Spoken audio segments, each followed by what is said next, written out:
Selamat pagi. Pagi, alhamdulillah. Pertama-tama mari kita panjatkan puja dan puji syukur kita atas kehadirat Tuhan Yang Maha Esa yang telah memberikan kita nikmat sehat sehingga kita dapat berkumpul pagi ini untuk mengikuti acara sosialisasi peraturan lingkungan hidup dan implementasi sanksi hukum. Salam sejahtera bagi kita semua.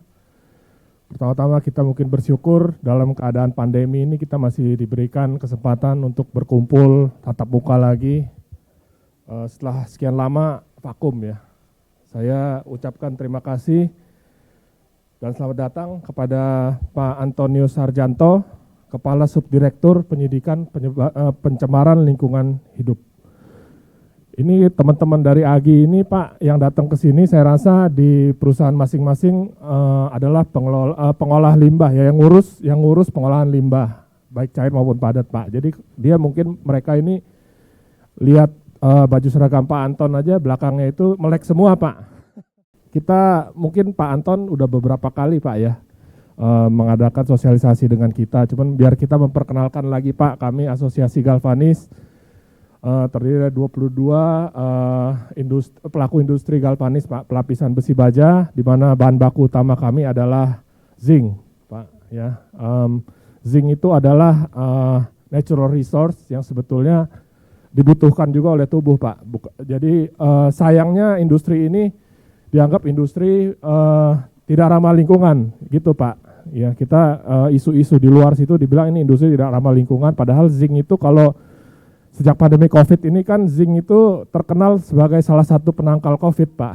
Ya, jadi kita menyayangkan juga gitu. Memang dalam mencapai proses galvanisasi itu kita banyak menggunakan zat-zat cair ya, yang memang itu adalah B3. Tapi teman-teman ini sangat patuh Pak. Ya, proper juga saya rasa semua sudah ikut dan hasilnya juga sebenarnya semuanya oke Pak. Ya, jadi dan kita visi misi dari asosiasi kita selalu mau mengikuti aturan pemerintah gitu. Saya yakin teman-teman semua juga udah mengerti, cuman kita perlu satu refreshment tentang peraturan-peraturan yang berlaku karena sudah lama ini ya, tidak berjalan acara ini. Jadi saya pikir teman-teman diserap apa yang akan dipresentasikan oleh Pak Anton.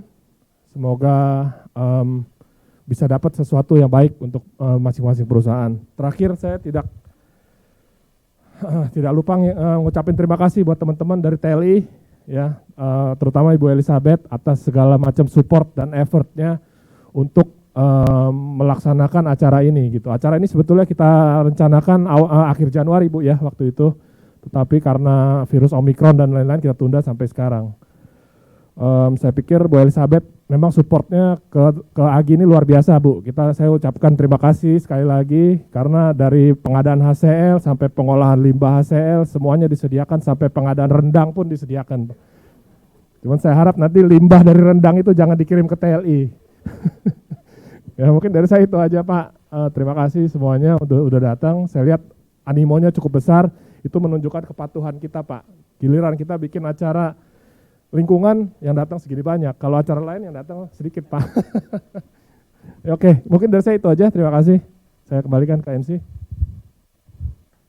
Selamat pagi semuanya, selamat datang dan salam sejahtera semuanya. Ya, bagi yang belum kenal saya, mungkin selamat datang juga. Ada yang online ya, bagi yang hadir di sini maupun yang online. Saya nggak kelihatan, mungkin ada beberapa yang hadir online ya.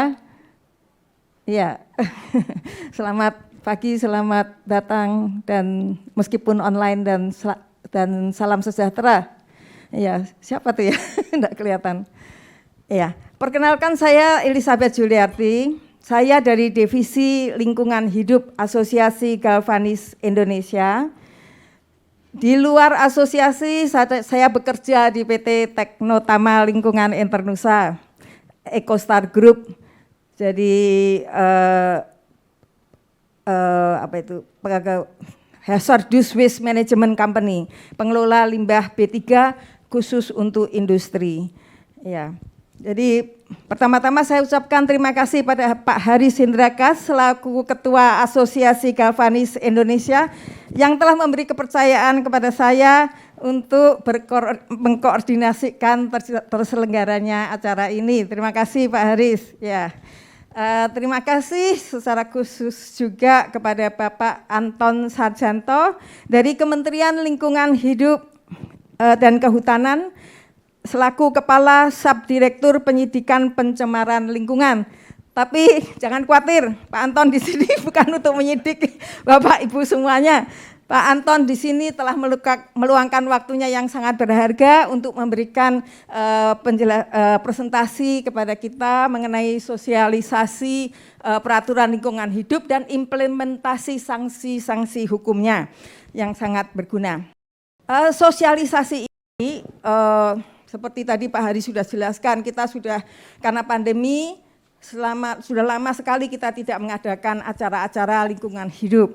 Jadi kemarin pada meeting Munas kita tetapkan program kerja daripada divisi lingkungan hidup. Jadi ini adalah salah satu daripada program kerja divisi lingkungan hidup tahun 2022.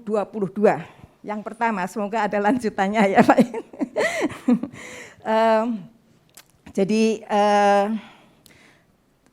sosialisasi, mengingat banyaknya ya, sekarang pabrik galvanis inti saya lihat bertambah ya, ada yang di Padang, ada di Madiun ya, jadi dan juga di banyak area. Jadi pemahaman mengenai peraturan lingkungan hidup itu sangatlah diperlukan. Jadi saya terima kasih banyak yang hadir, yang tadi Pak Haris sampaikan, malah yang menangani tentang lingkungan hidup di perusahaan masing-masing. Jadi tujuan dari pada sosialisasi ini adalah juga para pemimpin perusahaan agar menyampaikan ketaatannya, agar taat kepada peraturan lingkungan, sehingga dapat menghindari juga konsekuensi terhadap tindakan hukum tentunya. Ya. Terus sekali lagi terima kasih atas kehadiran Bapak Ibu semuanya, baik online maupun yang hadir di sini. Ya, semoga acara ini sangat bermanfaat dan berjalan lancar dan bermanfaat bagi semua dalam mentaati peraturan lingkungan hidup dengan baik dan benar. Ya, sekian. Akhir kata saya mengucapkan maaf ya bila ada kekurangan-kekurangan dalam menyelenggarakan acara ini ya. Jadi maaf ya tempatnya begini, saya mohon maaf. Sekian dan terima kasih. Jadi Bapak Ibu, kami sangat berterima kasih dengan Asosiasi Galvanis ini karena memang dengan adanya sosialisasi seperti ini itu membantu kami juga dalam menjalankan peraturan perundangan, terutama sanksi hukum. Biasanya selama ini yang kita dapatkan itu semacam pembinaan gitu kan, pembinaan terus pengawasan terus hanya aturannya. Jarang sekali yang sampai menyampaikan kepada ke arah sanksi hukumnya. Nah, memang sebelum KLHK bergabung dengan kehutanan itu memang penegakan hukum di LH itu terus terang kami akui sangat lemah waktu itu. Sehingga saat itu yang ratingnya tinggi ya di situ adalah yang dilihat dari perusahaan adalah Proper memegang peran penting saat itu. Jadi untuk mendorong industri untuk taat. Di sana ada unsur pembinaan dan unsur pengawasan. Di KLHK jadi sekarang ada satu dirjen yang khusus menangani penegakan hukum. Sedangkan di kementerian lain itu tidak ada. Hukum itu ditangani oleh eselon 1. Hanya di KLHK saja. Jadi satu-satunya kementerian yang mempunyai dirjen penegakan hukum. Nah, di sini kami mempunyai 5 kantor wilayah. Ada di pulau-pulau besar, ada di Sumatera, Kalimantan, Sulawesi, Papua dan Jawa. Jadi setiap kantor wilayah ada 3 seksi di sana yang dengan operasional.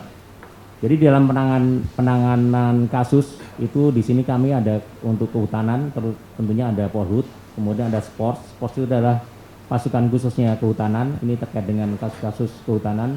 Tapi terkadang sport juga kita pakai juga dalam kita menangani kasus untuk menghadirkan tersangka seperti itu. Jadi di dalam penegakan hukum terkait dengan hukum itu tidak hanya pidana Bapak Ibu. Jadi dengan adanya UU CK ini juga akan membuat era baru ya dalam penegakan hukum, termasuk kolaborasi, kemudian ada restorasi dan lain sebagainya. Jadi dalam penanganan kasus lingkungan hidup dan kehutanan, pertama memang kita tujuannya adalah menaikkan budaya taat perusahaan atau individu atau perorangan. Tujuan utamanya adalah itu. Kemudian ada instrumen penegakan hukum yang sifatnya untuk membuat efek jera. Itu harapan kami. Nah, dalam penegakan hukum itu kami mulai adanya bagian penanganan pengaduan. Dulu tidak ada Pak. Sekarang ada bagian khusus yang mengenai pengaduan. Jadi masyarakat itu aksesnya sangat mudah, bisa menggunakan WA, itu bisa langsung ke pengaduan, kemudian mereka melakukan verifikasi. Dan jika ditemukan pelanggaran-pelanggaran baik itu administrasi maupun pidana, itu bisa langsung diserahkan ke bagian masing-masing. Kemudian ada bagian juga penyelesaian sengketa lingkungan hidup. Ini lebih ke perdata. Penyelesaian sengketa lingkungan hidup ini lebih ke ganti rugi pencemaran, kemudian berapa yang dirusak, terus berapa misalnya air limbah yang sudah dibuang selama beberapa tahun, itu bisa dihitung nanti ada kasus yang terkait di dalam pengadilan maupun di luar pengadilan. Tapi khusus untuk perdata ya, ini sifatnya ganti rugi terkait dengan lingkungan. Kemudian ada pencegahan. Nah, polisinya dan pengawasan ini lebih ke kehutanan, tapi ada juga yang pengawasan itu dari pejabat pengawas lingkungan hidup PPLH. Jadi kalau PPLH masuk itu lebih ke pengawasan. Terus kemudian dari PPLH itu outputnya adalah sanksi administrasi. Nah, sanksi administrasi itu kalau tidak ditaati baru ke pidana. Jadi arahnya ke sana dulu untuk pengawas. Tetapi kalau di dalam pengawasan ditemukan unsur-unsur pidana, itu bisa langsung diserahkan ke bagian penegakan hukum pidana untuk ditindaklanjuti lebih lanjut. Kemudian ada penerapan sanksi administratif. Nah, ini dulu ada 5, sekarang ada 6, ada denda, namanya denda administrasi. Itu setelah adanya UU CK. Nah, yang terakhir adalah penegakan hukum. Jadi ada di ujung itu artinya setelah semuanya upaya dilakukan baru dilakukan pidana. Nah, selain itu kami juga mengemban ada sekitar 8 undang-undang yang dulu di LH itu hanya 2, undang-undang lingkungan dan sampah. Sekarang ada 8. Nah, ditambah lagi yang baru kemarin itu adalah tindak pidana pencucian uang.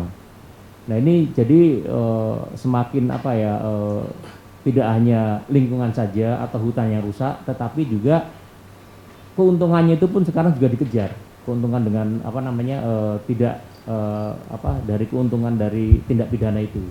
Nah, ini bisa berkembang dari tindak pidana asal. Kalau lingkungan hidup ya misalnya mereka sebagai contoh menyerahkan ke pihak yang tidak berizin misalnya, kemudian melakukan dumping limbah. Nah, itu akan dihitung. Kalau dumping itu berapa sih biayanya?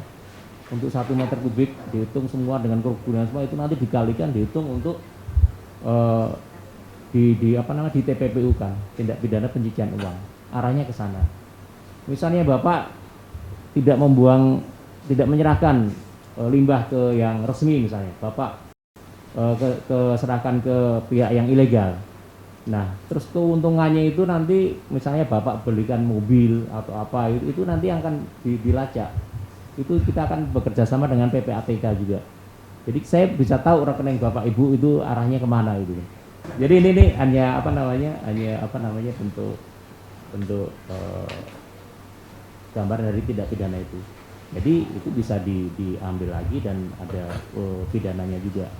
Jadi tindak pidana lingkungan hidup dan kehutanan itu semakin berkembang terkait dengan adanya direktorat yang khusus menangani penegakan hukum pidana. Jadi semakin tahun itu semakin naik kelas.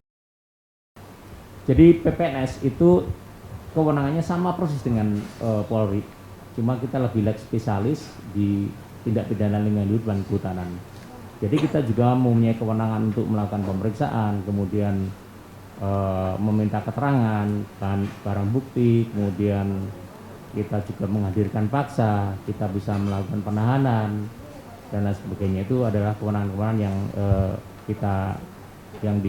yang kita miliki terkait dengan PPNS itu. Lanjut. Dengan adanya UU CK kemarin yang diundangkan tahun lalu, itu memang ada sedikit perubahan di dalam penerapan sanksi hukum.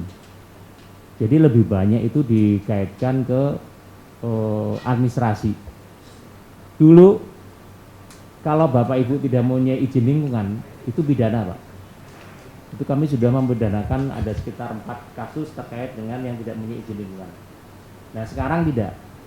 Sekarang kalau tidak punya izin lingkungan, terus kita lihat apakah punya dampak keselamatan, kesehatan, dan lingkungan, itu masih diberikan sanksi administrasi. Tapi kalau sudah ada dampak terhadap K2L tadi, itu bisa langsung ke pidana. Jadi masih ada satu tahapan lagi, tidak harus langsung ke pidana, tapi masih bisa diberikan sanksi terlebih dahulu. Nah memang di dalam Undang-Undang Cipta Kerja ini lebih banyak di kasus kehutanan, misalnya ada satu keterlanjuran menempati suatu area hutan, kemudian mereka akan membayar selama yang tidak berizin itu, selama dia menempati di situ, dan kemudian izinnya diberikan pada waktu tertentu. Nah itu setelah itu tidak boleh lagi. Ya, jadi ini bentuk restoratif justice juga. Dalam penerapan penegakan hukum, kami selain menangani kasus secara mandiri, kami juga berkolaborasi dengan aparat penegak hukum lainnya. Jadi secara multidor. Jadi satu kasus kita tangani dengan beberapa undang-undang. Sebagai contoh, kasus impor limbah. Kami menangani dengan Undang-Undang 32, kemudian dari perdagangan juga akan menangani dengan undang-undangnya. Nah itu semua kita jalankan secara bersama-sama, termasuk juga kasus-kasus yang ada di laut terkait dengan kapal yang membuang limbah, itu juga kita berhubungan dengan Hubla. Lanjut Bapak. Lanjut. Nah di sini dalam pengaturan pola penegakan hukum di dalam ini kenapa saya sampaikan, karena memang yang baru Bapak Ibu terkait dengan UU CK ini. Jadi objek pengawasan dan penegakan hukum itu terkait dengan perizinan berusaha atau persetujuan pemerintah itu sudah ada beberapa pasal yang dirubah. Tapi intinya kita tetap yang tidak punya izin segera melakukan pengajuan izin lingkungan atau segera mengurus terkait dengan izin lingkungan tersebut. Nah kemudian setelah itu baru kita lakukan pengawasan, di mana nanti 3 instrumen hukum ini akan berjalan. Ada administrasi, ada hukum pidana, dan penyelesaian sengketa lingkungan hidup.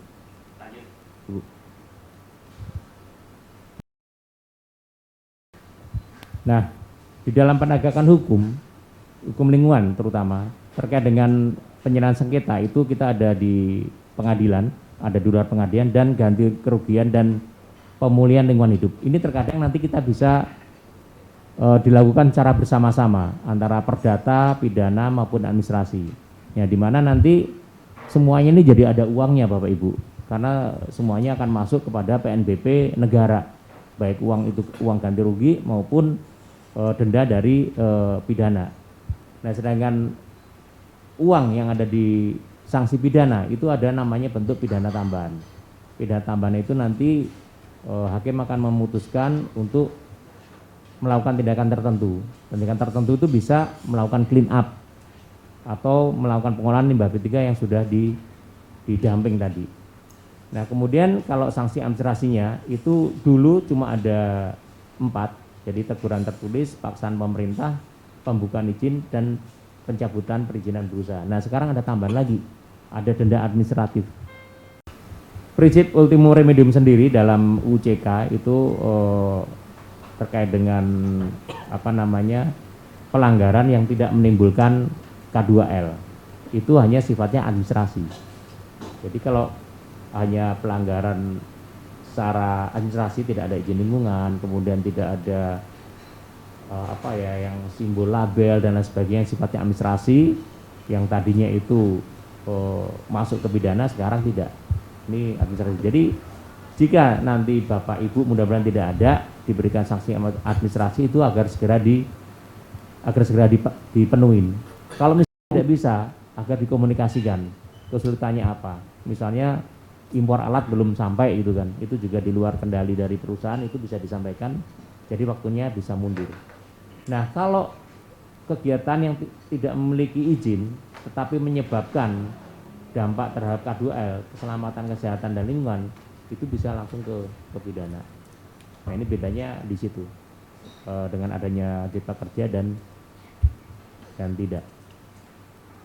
Lanjut Bapak, terkait dengan klaster pelanggaran nanti bisa dibaca. Jadi secara singkatnya di dalam Undang-Undang Cipta Kerja itu sudah menghilangkan 2 pasal, yaitu pasal 102 terkait izin pengelolaan limbah, dan yang 109 itu terkait dengan izin lingkungan.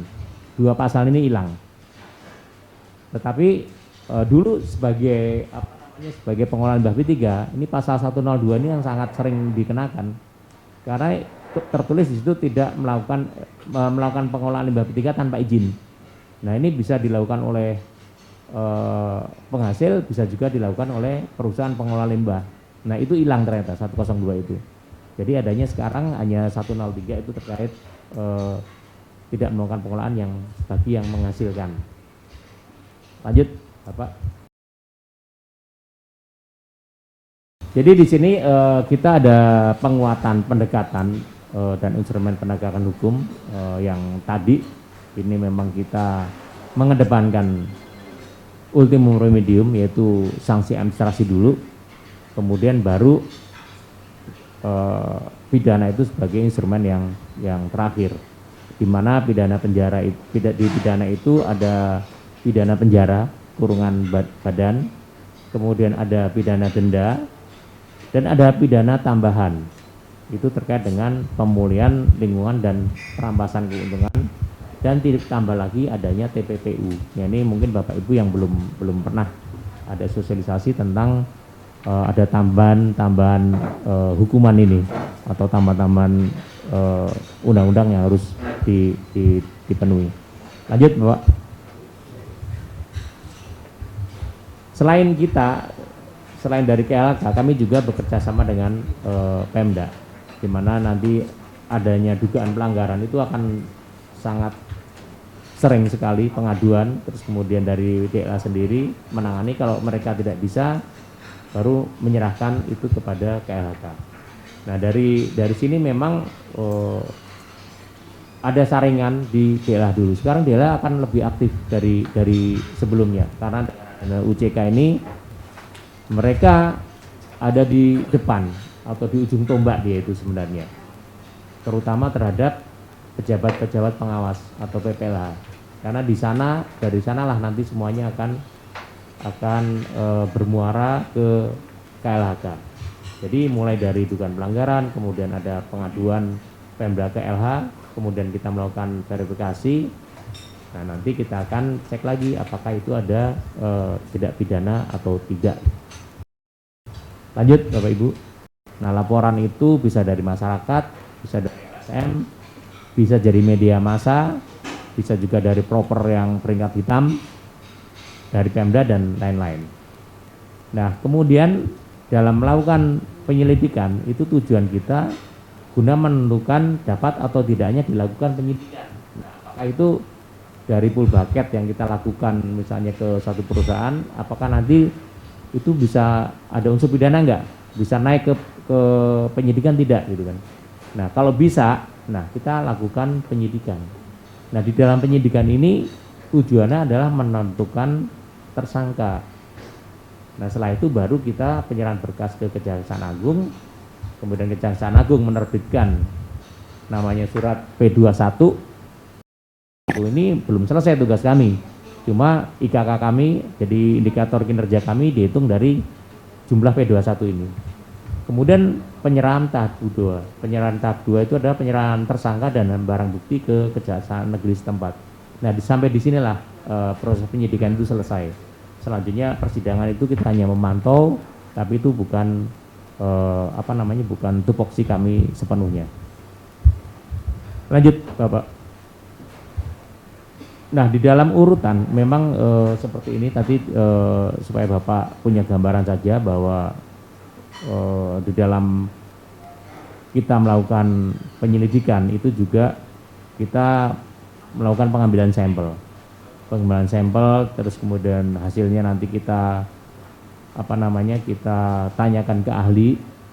Jadi dengan adanya sampel, sertifikat hasil uji dan keterangan ahli itu sudah memenuhi 2 alat bukti, yaitu yang nantinya akan kita tindak lanjuti ke penyidikan. Ini nggak perlu saya jelaskan setelah itu. Lanjut. Nah, dalam pengambilan sampel ini memang ini sebagai contoh untuk air ya, karena memang galvanis itu juga menghasilkan air limbah gitu kan. Nah, ini juga di dalam pengambilan sampel sendiri juga harus ada aturannya. Ini terhadap penyidikan ya atau terhadap petugasnya, ini saya rasa nggak perlu kita bahas karena terkait dengan petugasnya ini. Lanjut.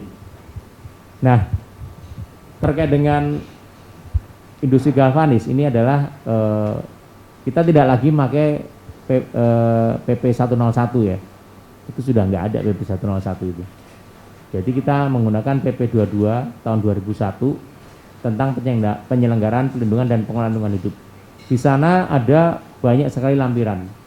Nah, lampiran itu mengganti PP-PP yang sudah ada terkait dengan air, tekan udara, PP 41 itu juga dinyatakan tidak berlaku dengan adanya PP 22 ini.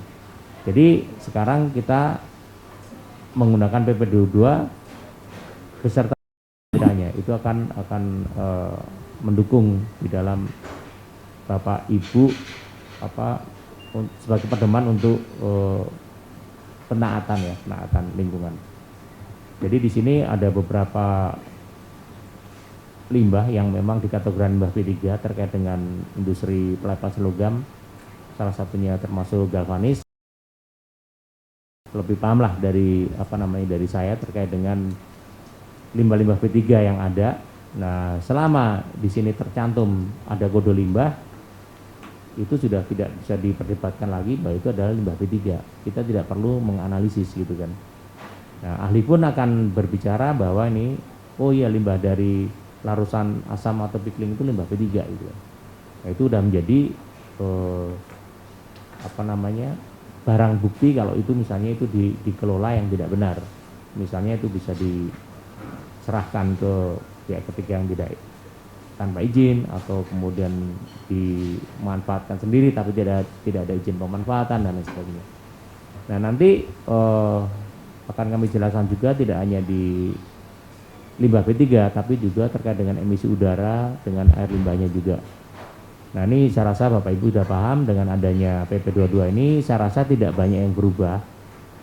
Cuma ada limbah yang sekarang dikategorikan limbah non B3 gitu kan. Itu salah satu perubahannya. Nah, di dalam penerapan pasal 98 ini sebenarnya pasal yang cukup ditakuti karena memang di sini ancaman pidananya itu yang lumayan tinggi, minimal 5 tahun, maksimal 15 tahun. Nah, lanjut Bapak. Gambar yang sebelah kiri itu menunjukkan misalnya dari proses galvanisasi itu emisi udara gitu.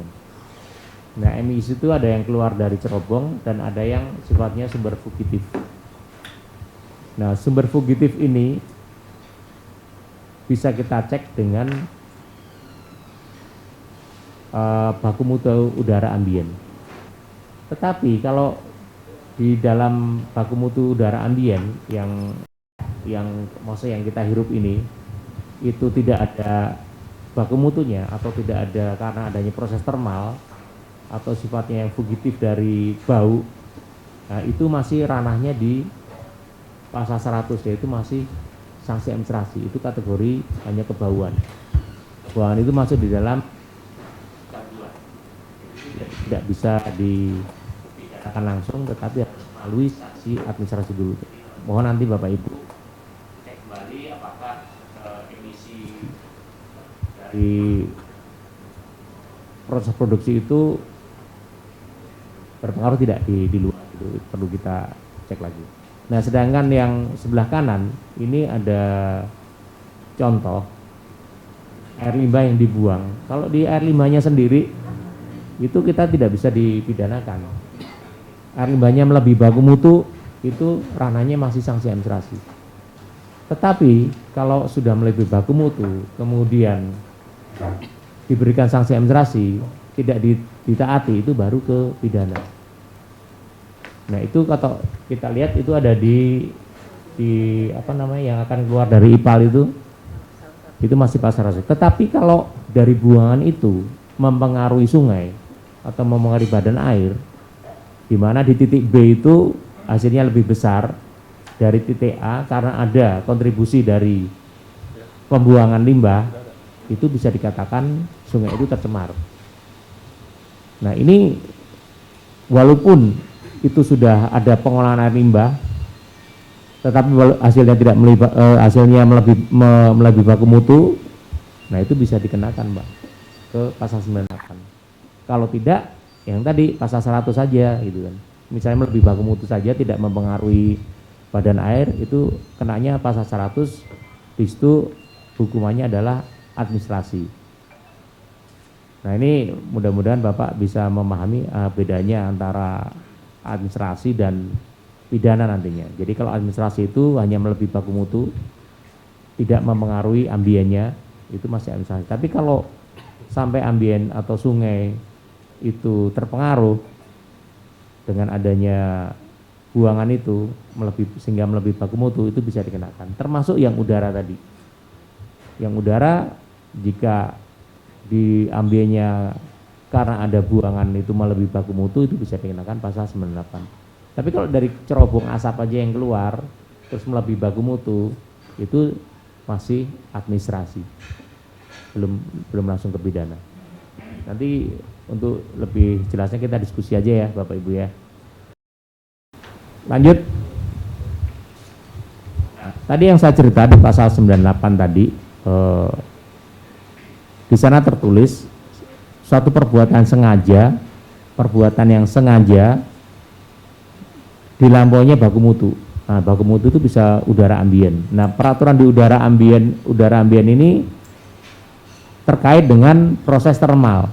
Jadi baku mutunya juga bukan baku mutu kayak ada kebauan H2S, itu enggak. Jadi SO2, NO2, total partikulat dan lain-lain. Nah, baku mutu ambien ini kalau dilampaui itu bisa dikenakan pidana minimal 3 tahun dan maksimal 10 tahun.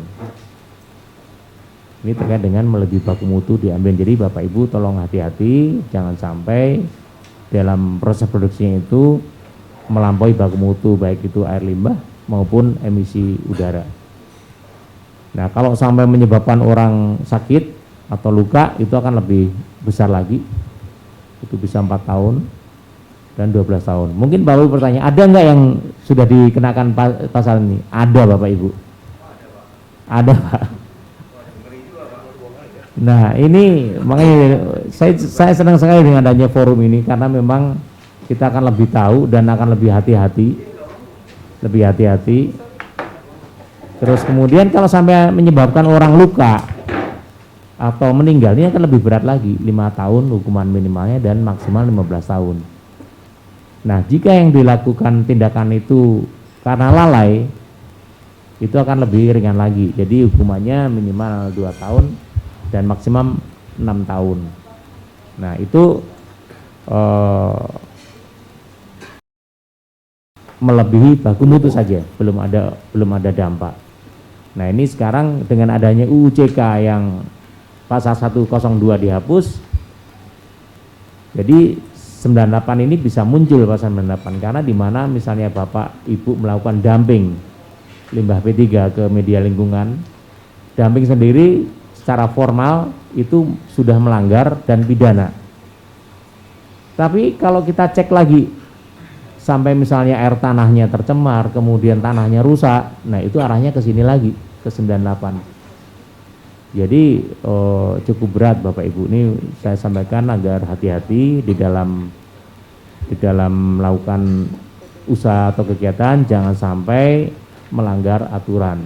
Karena memang kami sedang menggodok terus aturan itu, kita meningkatkan kapasitas para penyidik, baik PPLH maupun penyidik, supaya di dalam menangani kasus itu selalu naik kelas, tidak hanya menangani yang kecil-kecil. Lanjut. Nah, ini yang saya sampaikan tadi. Pasal 100 itu dikenakan hanya kalau melebihi baku mutu, baik emisi maupun air limbah. Kalau ada pelanggaran gangguan kayak bau, kebisingan, getaran, itu masih ranah di pasal 100 atau ranah sanksi administrasi. Tapi jika tidak, nah itu baru ke arah pidana, itu hukumannya bisa maksimal 3 tahun atau denda 3 miliar. Nah ini terkait dengan sanksi administrasi yang diberikan.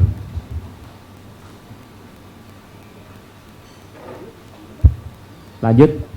Nah ini yang saya ceritakan tadi Bapak Ibu, penerapan pasal tadi memang semuanya untuk limbah P3, jadi memang syarat dengan limbah P3 untuk industri galvanis ini. Di sana di pasal 59 itu ada ketentuan, jadi setiap orang yang menghasilkan limbah P3 wajib melakukan pengolahan limbah P3 yang dihasilkan. Ini wajib melakukan pengolahan. Namun dalam hal limbah P3 yang dimaksud itu tidak mampu, itu bisa diserahkan ke pihak ketiga nantinya. Jadi intinya kalau tidak mau mengolah sendiri bisa diserahkan ke pihak lain gitu kan, yang berizin tentunya. Kemudian pengolahan limbah P3 wajib mendapat izin. Nah ini terkait perizinan nanti Bapak Ibu lebih tahu ya, nanti berhubungan dengan bagian perizinan di limbah P3. Nah di sini saya hanya menyampaikan jika tidak ada izin gitu kan. Nah, ini ada pasal 98 yang saya ceritakan tadi. Di sini ada pasal 102 yang hilang. Kemudian lebih di dalam melakukan penyidikan kita fokus ke pasal 103, 104. Apa sih 103? 103 itu setiap orang yang menghasilkan limbah P3 dan tidak melakukan pengelolaan. Sebagaimana pasal 59 itu yang sebelah kiri tadi, itu dipidana dengan pidana paling singkat 1 tahun dan paling lama 3 tahun. Atau denda, dan denda paling sedikit 1 miliar dan paling banyak 3 miliar. Ini menghasilkan dan tidak melakukan pengelolaan. Sedangkan yang di bawah 104 yang saya selalu sebutkan tadi, jadi itu setiap orang yang melakukan dumping limbah dan atau bahan kemudi lingkungan hidup tanpa izin, sebagaimana pasal 60 dipidana dengan pidana paling lama 3 tahun. Nah di sini bedanya apa 104, 103? 104 ini hanya menyebutkan limbah, baik itu limbah non B3 maupun B3. Kalau melakukan dumping itu melanggar. Tetapi dari perbuatan dumping tersebut jika mempengaruhi lingkungan, itu kita bisa kenakan ke 98. Jadi di dalam penerapan pasal itu bisa pasal tunggal, bisa secara bareng-bareng. Bisa juga dikenakan pasal 198, 103, 104. Nah ini yang selama ini banyak dilakukan gitu kan. Jadi kemarin UU CK itu ada beberapa limbah yang di-delisting kan, jadi limbah non B3. Tapi bukan berarti dengan masuk limbah non B3 itu bisa seenaknya dibuang, karena tetap ada aturan, itu harus ada izinnya. Lanjut Pak. Nah ini yang saya sampaikan tadi bahwa limbah P3 enggak kelihatan ya, itu kayak misalnya selek besi, kemudian selek nikel, mill scale, debu EAF, kemudian PS ball dari industri peleburan, fly ash, bottom ash ini sudah dikategorikan menjadi limbah non B3. Tetapi ada pasal lain yang mengatur bahwa dalam pengolahan limbah non B3 sebagaimana dimaksud dalam pasal 452 ayat 5 yang saya sebutkan tadi, setiap orang dilarang melakukan dumping pembuangan. Nah, tadi koneknya ke pasal 104. Tanpa persetujuan dari pemerintah pusat. Nah, itu jadi walaupun sudah keluar dari daftar list limbah B3, tapi tetap harus dilakukan pengolahan walaupun tidak seketat kalau itu limbah B3. Nah, ini Bapak Ibu gambar di sini adalah penimbunan limbah medis. Jadi limbah B3 itu tidak hanya secara kimia tapi limbah medis. Ini sudah kita proses juga. Nah, memang di dalam peraturan LHK di bagian pemulihan itu tidak ada standar terkait dengan bakteriologi. Jadi kalau secara fisik kimia itu sudah memenuhi standar untuk di clean up atau sudah selesai, sudah tidak ada, itu sudah diperbolehkan. Tapi terkait dengan limbah medis berbeda, itu ternyata banyak sekali mikroorganisme yang termasuk antraks juga ada di sana. Sampai petugas labnya itu takut untuk menguji itu. Padahal itu adalah tanah bekas penimbunan limbah medis. Jadi memang sangat sangat berbahaya lah kalau gitu. Ini juga ada limbah hasil pembakaran ditimbun di gudang dengan ketebalan 40 cm. Ya terpaksa kita bongkar karena memang sebagai tempat penimbunan itu, dan ini juga sudah dibersihkan. Itu gambar di atas. Lanjut. Nah, ini kaitan antar pasal tadi. Jadi kalau Bapak Ibu sebagai penghasil limbah B3 itu menyerahkan ke transporter yang legal, namun transporter itu melakukan dumping, itu Bapak Ibu juga kena, tidak hanya transporternya. Karena bagaimanapun yang bertanggung jawab adalah penghasil. Untuk itu dalam pemilihan transporter itu harus jelas kemanakan, nanti kita sudah ada MOU-nya. Kemudian diserahkan kepada perusahaan pengolahan limbah yang legal. Ini yang tentunya harus kita pegang nih. Karena kalau nanti pun yang perusahaan legal ini melakukan dumping, itu Bapak Ibu sebagai penghasil akan tetap kena juga. Baik itu di pasal 104 maupun 98. Karena apa? Karena di sini ada pasal 116. Nanti akan saya jelaskan di pasal 116 itu. Jadi intinya walaupun kita menyerahkan ke pengolahan limbah B3 yang legal, tetap harus dilakukan pemantauan dan kita harus tahu limbahnya itu diapakan. Nah, kalau Bapak Ibu menghasilkan limbah B3, menyerahkan limbah B3-nya ke pengelola yang ilegal, itu udah langsung terkena pasal 103, 104, kemudian pasal 98 dan atau 99. Nah, ini hati-hati dalam memilih, karena kami juga sudah pernah menangani seperti ini. Pihak transporternya legal, tetapi oleh transporter tersebut tidak diserahkan ke pengelola yang resmi, tapi ditimbun di tengah jalan atau diserahkan ke pihak lain yang ilegal. Ini sangat berbahaya karena bagaimanapun penghasil yang akan bertanggung jawab nantinya. Ini mudah-mudahan jangan sampai terjadi yang seperti ini. Lanjut Bapak Ibu. Nah, di sini ada ketentuan pidana terkait dengan paksaan pemerintah. Jadi apabila Bapak Ibu dikenakan paksaan pemerintah, itu harus segera dijalankan. Nah, misalnya paksaan pemerintah itu ada 6 poin. 1 sampai 5 sudah dikerjakan. Kurang 1. Biasanya yang kurang 1 ini yang sulit. Nah, ini harus dikomunikasikan kalau misalnya tidak bisa. Bisa minta perpanjangan sanksi.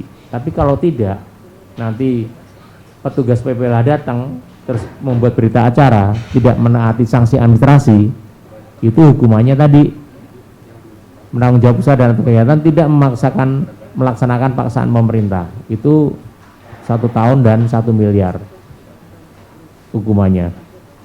Ini tolong diperhatikan nanti kalau misalnya sampai kena sanksi administrasi. Lanjut Bapak. Nah, terkait dengan subjek hukum yang saya sebutkan tadi, antara penghasil, kemudian transporter, termasuk pengolah, itu diatur di pasal 116. Pasal 116 ayat 1 huruf A itu untuk badan usahanya. 116 ayat 1 huruf B itu terkait dengan perorangan. Jadi ini ada korporasi, ada perorangan. Nah, kalaupun korporasi, itu juga harus ada yang mewakili pihak perusahaan. Nggak mungkin, kalau korporasi kan nggak bisa ngomong gitu kan ya. Jadi harus ada yang mewakili perusahaan. Nah, biasanya kalau terkait dengan badan usaha ini hukumannya denda dan pidana tambahan seperti melakukan pengolahan lebih, clean up dan sebagainya. Lanjut Bapak. Jadi untuk lebih mudahnya pertanggungjawaban pidana korporasi itu diatur di 116. Ini ada badan usaha, kemudian ada ya orang yang memberikan perintah. Jadi bukan pimpinan perusahaan ya, bukan pemimpin perusahaan, tapi pemimpin kegiatan tindak pidana itu. Jadi ada yang memberikan perintah, walaupun itu bukan misalnya direktur. Pernah ada juga dulu yang kena itu bagian humas malah. Humasnya yang kena karena memang humasnya ini yang memberikan perintah terhadap tindak pidana itu. Dia yang melakukan dumping, yang memerintahkan, akhirnya yang kena humasnya itu. Kemudian ada juga yang berbunyi tidak pidana dilakukan oleh orang yang berdasarkan hubungan kerja. Hubungan kerja ini terkait dengan tadi pihak ketiga, termasuk transporter maupun pengolah limbah. Jadi Bapak pinter-pinter lah nanti dalam memilih partner kerja nanti, atau berdasarkan hubungan lain. Nah, hubungan lain ini nanti bermacam-macam ya Bapak Ibu, tidak hanya di dalam limbah saja, tapi juga terkait dengan kebijakan-kebijakan yang ada gitu kan. Jadi misal antar perusahaan, ada 2 perusahaan, itu bisa salah satu kena, yang lainnya bisa kena juga karena ada hubungan lain tadi dan adanya tindak pidana lingkungan hidup yang dilakukan. Jadi dengan demikian ini bisa disimpulkan subjek hukum di dalam tindak pidana lingkungan hidup itu bisa badan usaha atau PT, kemudian orang memberikan perintah untuk melakukan tindak pidana itu, kemudian orang yang bertindak sebagai pemimpin kegiatan, terus orang yang berdasarkan hubungan kerja, dan orang yang berdasarkan hubungan lain yang bertindak dalam lingkup kerja badan usaha, agar selalu mentaati, termasuk jika tidak bisa melakukan pengolahan sendiri agar diserahkan ke pihak ketiga yang legal gitu kan, dan pasti bentuk dia mempunyai unit pengolahan yang jelas gitu kan. Nah, ini salah satu contoh nih, ini tersangka kami gitu kan. Kami juga udah lengkap, mobil tahanan ada, kemudian ada tersangka. Yang belum ada kita adalah rutan cabang atau rumah tahanan cabang kita yang belum ada. Kemarin kita sudah mengajukan tapi belum ada persetujuan. Nah, ini jangan sampailah Bapak Ibu melanggar aturan yang menyebabkan seperti ini nantinya.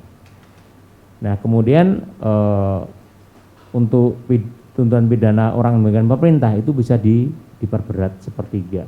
Ini yang membuat, lanjut Pak, bisa diperberat menjadi yang diperberat sepertiganya dari hukuman itu. Lanjut. Nah, ini yang saya ceritakan tadi, jangan sampai kita terjadi seperti itu. Kita pakai jaket orange itu kan, supaya kita hindari seperti ini. Lanjut.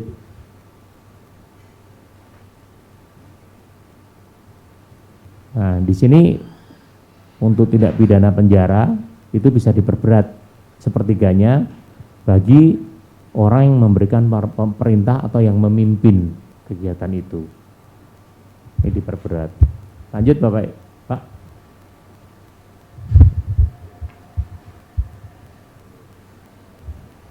Nah, terkait dengan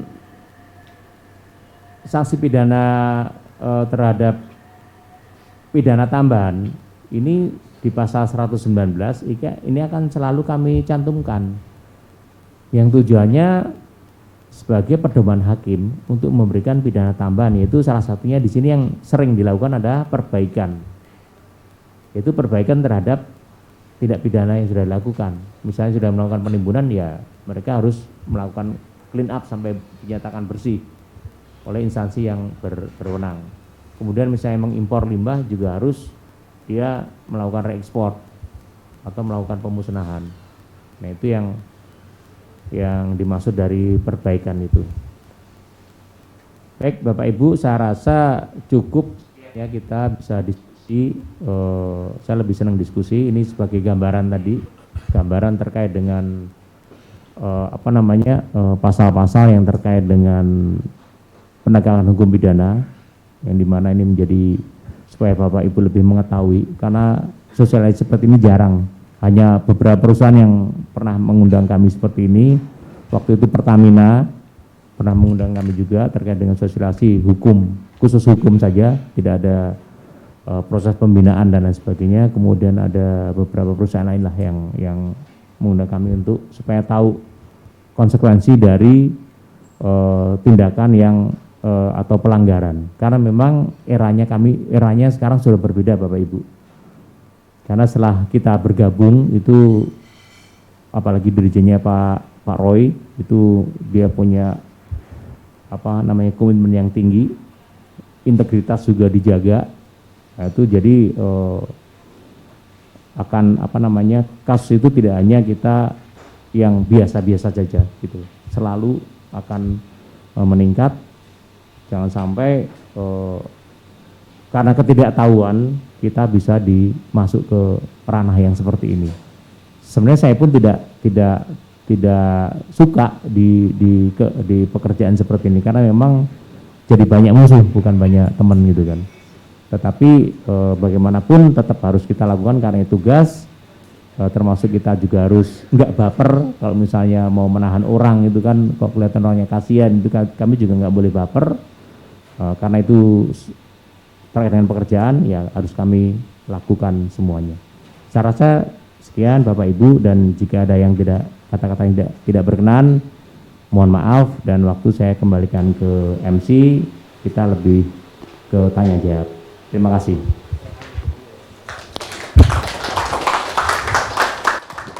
Baik, terima kasih untuk Bapak Antonius Sarjanto atas materi yang disampaikan. Semoga materi yang disampaikan dapat bermanfaat untuk kita semua.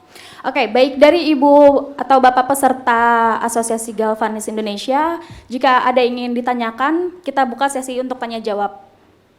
Baik. Saya sampaikan ya Pak.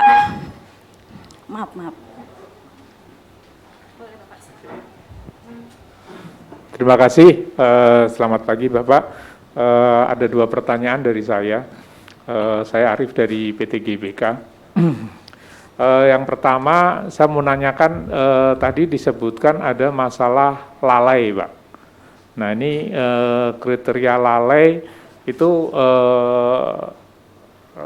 standarnya mungkin bagaimana, Pak? Ini kita ingin tahu lebih lanjut. Kemudian yang kedua, yang selama ini pernah kita lakukan, yang merupakan memang sudah semacam standar dari kami juga, Pak.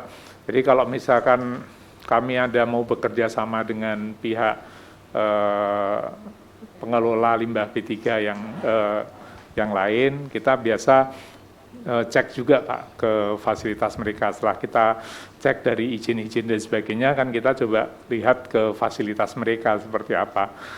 Nah, cuman ada beberapa yang saya terus juga agak gimana ya, pernah kita secara izin sudah dapat dari KLH, mereka bisa mendapatkan izin untuk pengolahan limbah, tapi pada waktu kita sampai di sana, kita lihat secara fasilitasnya kok minim gitu loh Pak ya, minim, kemudian seolah-olah kerjaannya hanya manual saja atau bagaimana, kenapa bisa mendapat izin gitu Pak. Ya ini kan jadi soalnya kita nanti Pak akhirnya kita repot sendiri gitu loh Pak, ya kan, takut begitu ini kemudian terjadi masalah kan kita juga yang pada akhirnya kan kena gitu loh Pak. Ya, jadi itu aja yang saya pertanyakan Pak. Terima kasih. Baik, terima kasih. Langsung saya jawab aja ya. Jadi terkait dengan kelalaian, itu misalnya terjadi kebocoran gitu kan. Kebocoran pipa yang menyebabkan terjadinya pencemaran di sungai gitu kan. Jadi yang sifatnya lalai Pak. Beda dengan sengaja. Sengaja itu memang sengaja saya bocorkan, sengaja saya buang, saya pasang kran gitu kan. Tapi kalau itu karena korosif, karena apa yang menyebabkan terjadinya pencemaran, itu akan berbeda Pak. Perlakuannya gitu. Jadi yang kriteria lalai itu seperti itu. Dan ini pun di dalam menentukan kelalaian kita tidak serta-merta penyidik itu, wah ini karena lalai nih, oh ini karena sengaja. Nah dari cerita kronologis yang kita minta keterangan kepada Bapak misalnya, itu nanti ahli yang akan menyimpulkan, oh ya ini lalai, oh ini sengaja kalau seperti ini. Apalagi misalnya Bapak sudah diberikan sanksi administrasi. Dari DLH itu kan biasanya sampai 3 kali, 4 kali itu kan.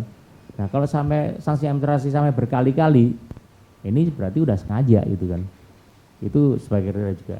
Nah tadi terkait dengan perjanjian yang berizin, emang tujuannya seperti itu Pak. Bapak tidak, walaupun di list KLHK ada, karena biasanya pemberi izin itu hanya melihat secara normatif dari persyaratan-persyaratan yang ada. Tentunya harus dilakukan verifikasi lapangan. Karena memang terkadang Pak, saya juga menemukan lokasi tempat perusahaan itu antara yang diizin lingkungan dengan yang existing itu berbeda. Nah kalau seperti ini memang dia yang salah. Jadi memang Bapak harus pintar-pintar memilih karena memang ada listnya. Bapak memang harus benar-benar memantau, jangan sampai hanya tergiur dengan harga yang murah. Karena dengan harga yang murah itu kita bisa menghitung Pak, nggak mungkin lah limbah kayak gini diolah dengan dibeli diserahkan dengan harga yang sekian, sedangkan tindakan yang harus dilakukan itu besar gitu kan.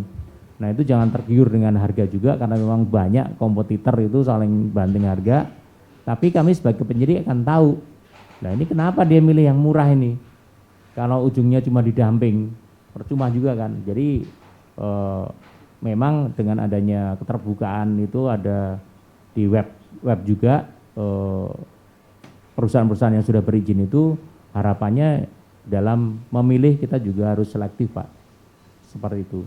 Nah terkait dengan sepertinya tidak layak diberikan izin itu ya nanti akan dari bagian perizinan yang akan melihat nantinya. Kalau dari pidana itu hanya melihat dia ada izin apa enggak gitu kan. Nah kalau misalnya itu sampai tidak layak dapat memberikan izin, nanti instansi yang memberikan izin itu juga yang bisa kita mintai keterangan nantinya, kenapa ini seperti ini. Mungkin pada saat dia mengajukan izin, tempatnya bagus itu kan, persyaratannya lengkap. Dengan berjalannya waktu, dia akan mengirit biaya, bisa juga fasilitas lain itu dihilangkan. Dan yang seperti ini banyak Pak. Biasanya teman-teman itu kalau sudah kondisinya sudah stabil, wah nggak ada yang meriksa, mulailah mengurang-ngurangi gitu kan. Nah jangan sampai seperti itu, karena memang sekarang jaringan kita banyak Pak, tidak hanya Pemda tapi dari teman-teman dari Balai Gakum, bahkan di Balai Gakum itu ada seksi, di seksi juga ada pos Gakum hampir di setiap kabupaten atau provinsi itu ada pos Gakum yang akan melakukan pengawasan. Demikian Pak. Ada yang lain silakan Pak. Siapa dulu nih Pak, Ibu MC. Oke, baik, untuk selanjutnya Bapak boleh silakan. Ya Pak, kalau dilihat dari tadi presentasi itu kan soal undang-undang Pak ya. Jadi penegakan hukum Pak intinya. Yang kita ingin tanyakan siapa yang berwenang Pak untuk menegakkan undang-undang ini? Apakah dari penyidik KLHK atau dari kepolisian atau dari mana Pak? Gitu. Karena undang-undang ini yang terjadi di lapangan Pak sering dimanfaatkan oleh oknum-oknum tertentu untuk menjadi suatu alasan untuk menekan kita Pak gitu ya. Bukan cuman dari oknum tapi dari ormas pun seperti itu Pak gitu. Jadi kita pengen tahu apakah itu tindakan penyidikan itu dilakukan KLHK atau polisi atau berdampingan atau bagaimana Pak? Itu mungkin. Terima kasih. Baik, terima kasih. Jadi terkait dengan Undang-Undang 32 untuk lingkungan hidup, ini adalah lex spesialis. Jadi yang mengemban undang-undang ini adalah penyidik KLHK dan Polri. Kalau Polri itu dia membawai semua undang-undang. Tetapi karena banyak tindak pidana umum lainnya yang dia pegang, kadang-kadang untuk lingkungan ini dia tidak mempunyai pengetahuan untuk hal itu. Jadi masih selalu melibatkan kami juga dalam melakukan penyidikan. Yang kedua di pasal 95 itu dalam menangani kasus tindak pidana lingkungan hidup itu harus berkoordinasi dengan Menteri Lingkungan Hidup. Jadi nantinya itu ada polisi, ada KLHK, dan ada kejaksaan. Nah di sini polisi itu harus berkoordinasi, istilah koordinasi dalam hal ini bisa mulai surat atau berusaha konsultasi seperti itu Pak. Jadi kalau tindakan di luar itu memang kami tidak bisa memantau ya, apalagi LSM itu kan banyak juga. Nah kalau itu LSM nanti bersifatnya memeras itu kan ada jalur hukum lainnya gitu kan untuk membuktikan. Karena gini, kalau kita misalnya dapat laporan dari LSM itu yang akan kita periksa Pak. Kalau dia memberikan keterangan palsu, dia yang kena. Ada di pasal 115. Jadi dalam sekarang nggak main-main. Kalau mau lapor ya juga harus melaporkan hal yang benar. Tempusnya kapan, lokusnya di mana, terus ada syukur-syukur dia tahu modusnya. Ini data ini harus lengkap. Nggak bisa LSM itu asal lapor sekarang. Kalau asal lapor, penyidik datang tidak terbukti, dia bisa dikenakan memberikan keterangan palsu nantinya. Seperti itu Pak. Jadi intinya idealnya memang polisi dalam melakukan penyidikan itu ada koordinasi dengan KLHK. Demikian Pak. Terima kasih Pak. Saya mau pertanyaan saya gini Pak. Sekarang ini undang-undang dan peraturan lingkungan hidup kan semakin hari semakin bertambah dan sanksinya pun semakin berat Pak. Pertanyaan saya seperti ini Pak. Peraturan itu global apa dipilah-pilah gitu Pak? Jadi seperti ini Pak, seperti yang saya rasakan ini. Saya tanya yang paling kecil aja deh. Jadi masalah pengolahan limbah domestik nih. Pengolahan limbah domestik itu kan tiap hari harus kita laporkan. Tiap bulan harus kita lab. Sedangkan saya, tempat saya, jumlah karyawan sedikit banget Pak. Kalau kita kubikasi seminggu nggak ada 1 kubik, tidak. Itu air kamar mandi, cuci tangan dan buang air kecil ya Pak. Itu pertanyaan saya Pak. Kalau mungkin konvensional pabriknya atau perusahaannya mungkin banyak. Ini yang untuk yang kecil-kecil ya paling enggak. Kalau enggak kita jalankan kita kenang sanksi. Kalau kita jalankan cuma kecil gitu loh Pak. Mungkin itu dulu Pak. Terima kasih. Ya baik Pak, untuk limbah domestik sebenarnya kan dalam membuang kan itu ada izin Pak. Nah biasanya di izin ini yang Bapak bisa bisa sampaikan.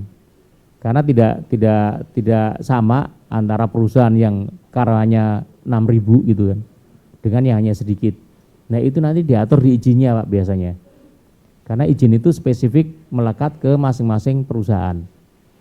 Nah kalau domestik memang yang saya sebutkan tadi itu lebih ke yang besar gitu ya, yang pencemaran yang berdampak itu kan. Nah sedangkan domestik itu rata-rata hanya ke administrasi sebenarnya. Kalau dia hanya melebihi, iya betul wajib, tapi itu ranahnya nanti ke administrasi Pak. Jadi yang bedana itu misalnya kalau sampai mencemari air sungai, gitu kan. Itu kebedaan. Tapi kalau limbah domestik, kalau pelaporan itu hanya sifatnya administrasi itu. Nah itu nanti bisa disampaikan di izinnya Pak, karena izin itu spesifik melekat di masing-masing perusahaan. Kadang-kadang ada izin itu izinnya air limbah harus dibuang melalui pipa sampai ke sungai yang besar itu kan. Jadi spesifik Pak untuk itu. Ya. Ya.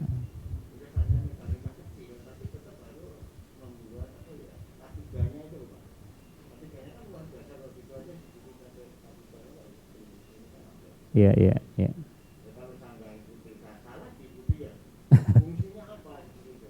Iya. Ya, jadi memang peraturan itu memang dibuat secara general Pak ya. Jadi memang harus diikuti karena terkait dengan menyiram tanaman itu pemanfaatan kan, memanfaatkan limbah. Memanfaatkan limbah itu yang ada aturannya baru untuk kelapa sawit.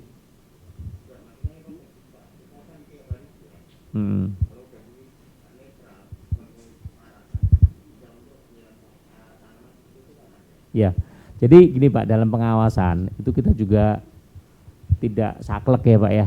Misalnya ditemukan aki bekas 5 biji di luar TPS itu nggak mungkin langsung kita terus di berita acara lah. Itu kan padahal kalau secara aturan itu kan melanggar sebenarnya.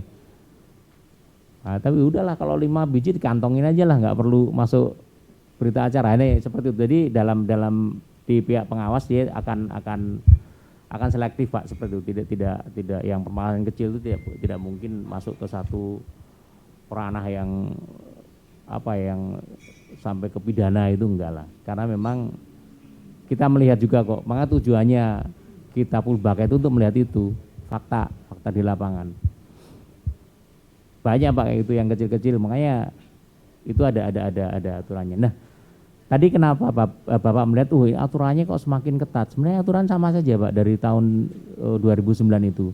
Cuma sekarang ya, karena sekarang yang tambah pinter itu adalah para petugasnya dan para aparat penegak hukum. Karena kita juga memberikan pelatihan terhadap jaksa dan hakim. Jadi mereka kan tahu sekarang, lingkungan itu seperti apa. Tapi kemarin nganterin hakim untuk melihat penimbunan yang benar seperti apa sih, gitu kan. Di PPLI itu kan. Jaksa juga ada pelatihan terkait dengan kasus-kasus lingkungan. Jadi dalam memberikan tuntutan dia itu akan paham, dan hakim dalam memberikan putusan dia juga akan paham. Karena saya pelajari, hakim yang bersertifikasi dengan yang belum, itu dari putusannya akan berbeda. Nah ini yang kenapa Bapak rasakan tadi kok ini kok semakin ketat, tapi sebenarnya kita sendiri undang-undangnya sama, dari kita sendiri yang akan saya bilang tadi kita selalu naik kelas itu Pak.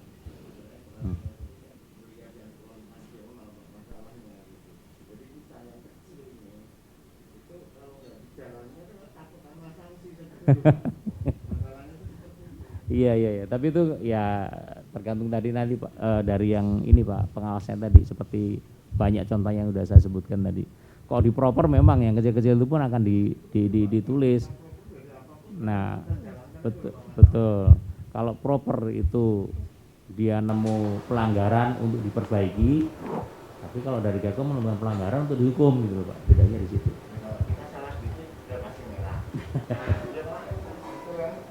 Iya.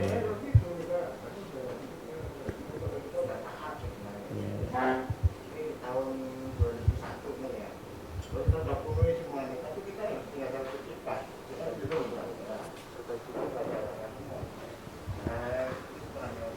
sifatnya kecil Pak, bisa ya, tapi tantangannya luar biasa. Ya mumpung sifatnya kecil Pak, Bapak lakukan daripada Bapak yang limbah yang kayak yang karawanya ribuan itu kan juga lebih susah kan sebenarnya. Bapak kecil aja harusnya lebih mudah dalam mengelola gitu. Ada lain Bapak Ibu?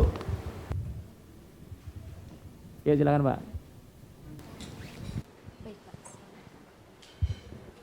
Terima kasih Pak Anton, saya ada sedikit pertanyaan, ada 2 pertanyaan yang saya sampaikan.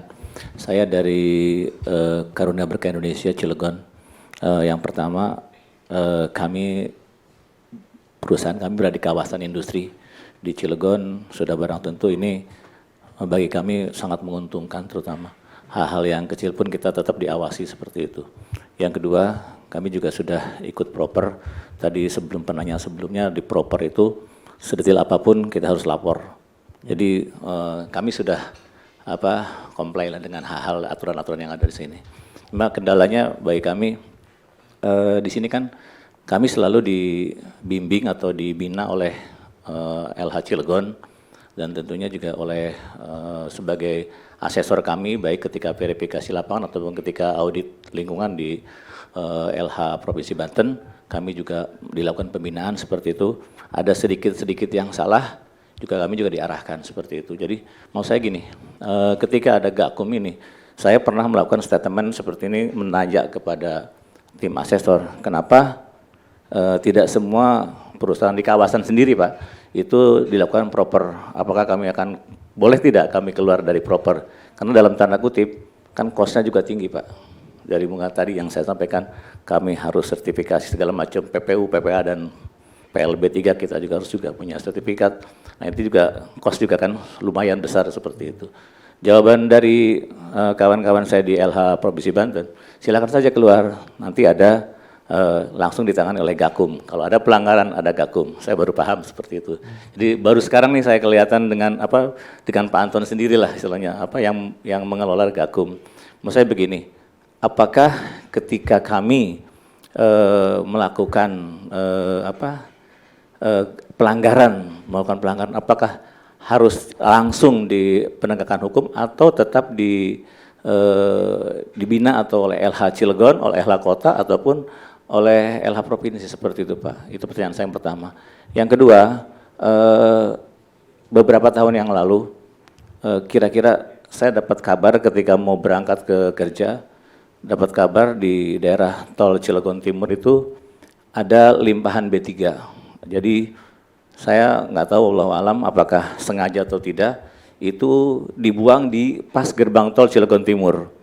Nah itu saya dapat informasi setelah tanya-tanya ke teman-teman di LH Cilegon, ternyata mereka melakukan penyidikan, itu memang B3 yang diangkut dari Cilegon menuju tempat pembuangan. Nah pertanyaan saya, tadi Pak Anton sebutkan bahwa ini transportir yang melakukan dumping atau apapun melakukan tindakan di luar ketentuan-ketentuan yang sudah ada, itu akan dikenakan sanksi. Sebaiknya dan juga sebagai penghasil kita bertanggung jawab.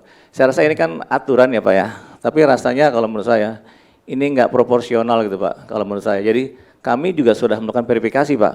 Setiap kami melakukan kerjasama dengan pihak pengelola B3, atau itu dengan TLI, kebetulan saya dengan TLI ya Pak ya, terus ataupun dengan Tenang Sejahtera, saya pernah juga, terus juga dengan banyak Pak di kawasan industri di sana. Itu kami melakukan verifikasi lapangan Pak, baik itu keabsahan legalitasnya ataupun tujuan ataupun tempat akhirnya di mana seperti itu. Nah, rasanya kurang pas, kurang proporsi manakala kami yang sudah tenang-tenang, yang sudah nyantai gitu loh Pak, seperti itu dibebani oleh aturan yang ketika mereka mungkin tanda kutip ada beberapa oknum yang sengaja dumping seperti itu Pak. Itu kan di luar kewenangan kami. Maksud saya inilah tanggung jawab dari Gakum yang sesungguhnya gitu. Jadi kami mah hanya kena imbasnya itu Pak. Jadi mungkin kalau boleh saya minta proporsinya, mungkin 80% hukumannya beratnya ke sana, ya 20% mungkin ke penghasil seperti itu.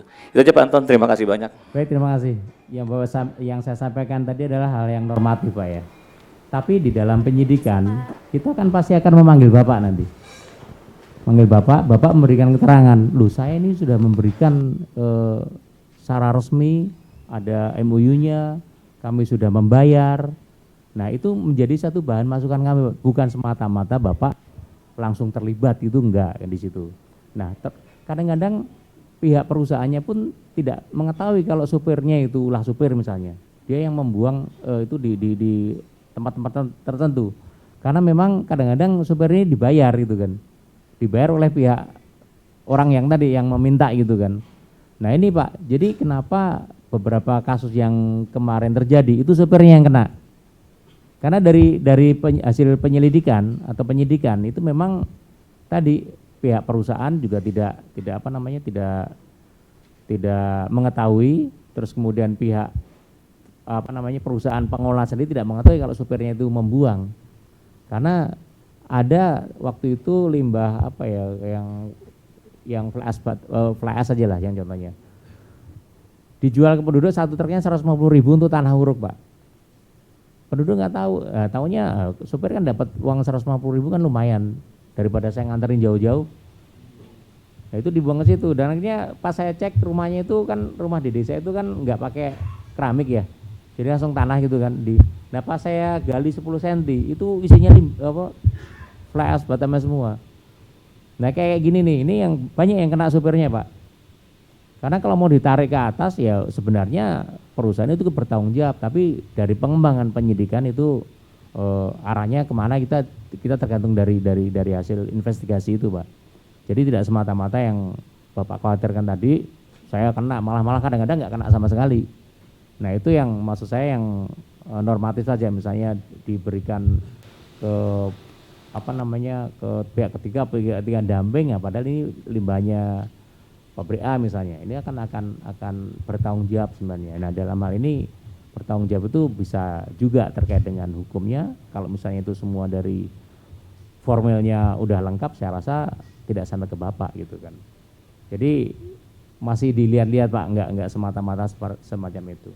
Nah terkait dengan tadi yang DLH itu memang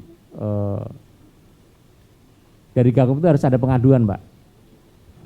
Harus ada pengaduan. Nah pengaduan itu kan bisa lewat televisi, bisa lewat apa dari media massa, ada dari LSM yang saya sebutkan tadi. Nah dari pengaduan itu kami juga harus membuat laporan kejadian. Nah LK ini harus ada yang kita wawancarai nanti siapa yang buat LK ini gitu kan. Jadi selama tidak ada yang lapor ya nggak ada yang sampai ke kami gitu kan. Demikian Mbak.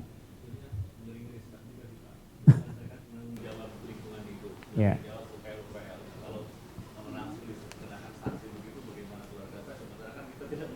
Iya betul. Untuk itu memang kita tadi keperluan untuk investigasi, kita memberikan berita acara itu sangat penting di situ. Karena terkadang limbah yang diangkut itu nggak cuma limbah Bapak,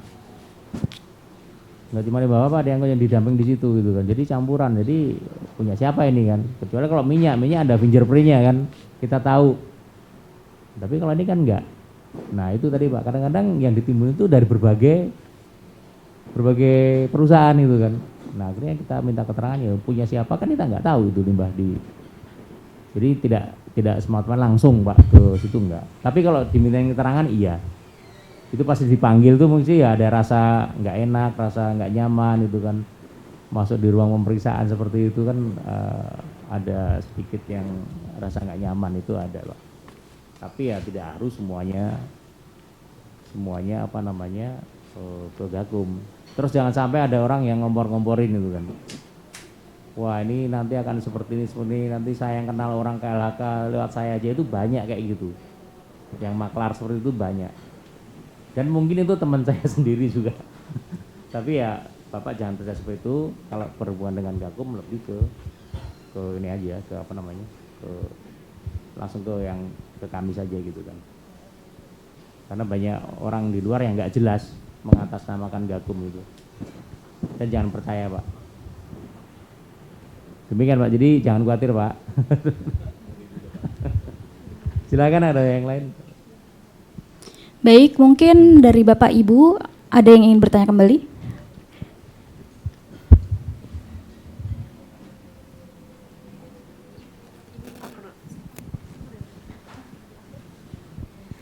Selamat siang Pak Anton, saya Andini dari PT BPW. Saya mau ada sedikit pertanyaan. Tadi kan disebutkan kalau setiap perusahaan itu kalau bisa wajib untuk mengolah limbah yang dihasilkan itu sendiri. Nah, yang ingin saya tanyakan, semisal perusahaan ingin mengolah limbah yang dihasilkannya itu sendiri, itu apakah perusahaan tersebut harus memiliki izin pengelolaan seperti yang dimiliki oleh pihak ketiga, WWTP-nya itu, dan semisal nanti limbah misal sudah diolah dan sudah memenuhi baku mutu lingkungannya, itu apakah bisa langsung kita misalnya buang atau kita harus punya izin juga untuk pembuangan limbah yang udah diolahnya juga gitu Pak. Terus kalau misalnya perizinannya itu kita bisa minta atau bisa daftar itu kemana gitu Pak? Ya, terima kasih. Baik Ibu, jadi terkait UICK ini semuanya kan diambil pusat ya. Nanti kalau untuk perizinan karena eranya udah baru, nanti mungkin Ibu bisa koordinasi saja dengan bagian perizinan.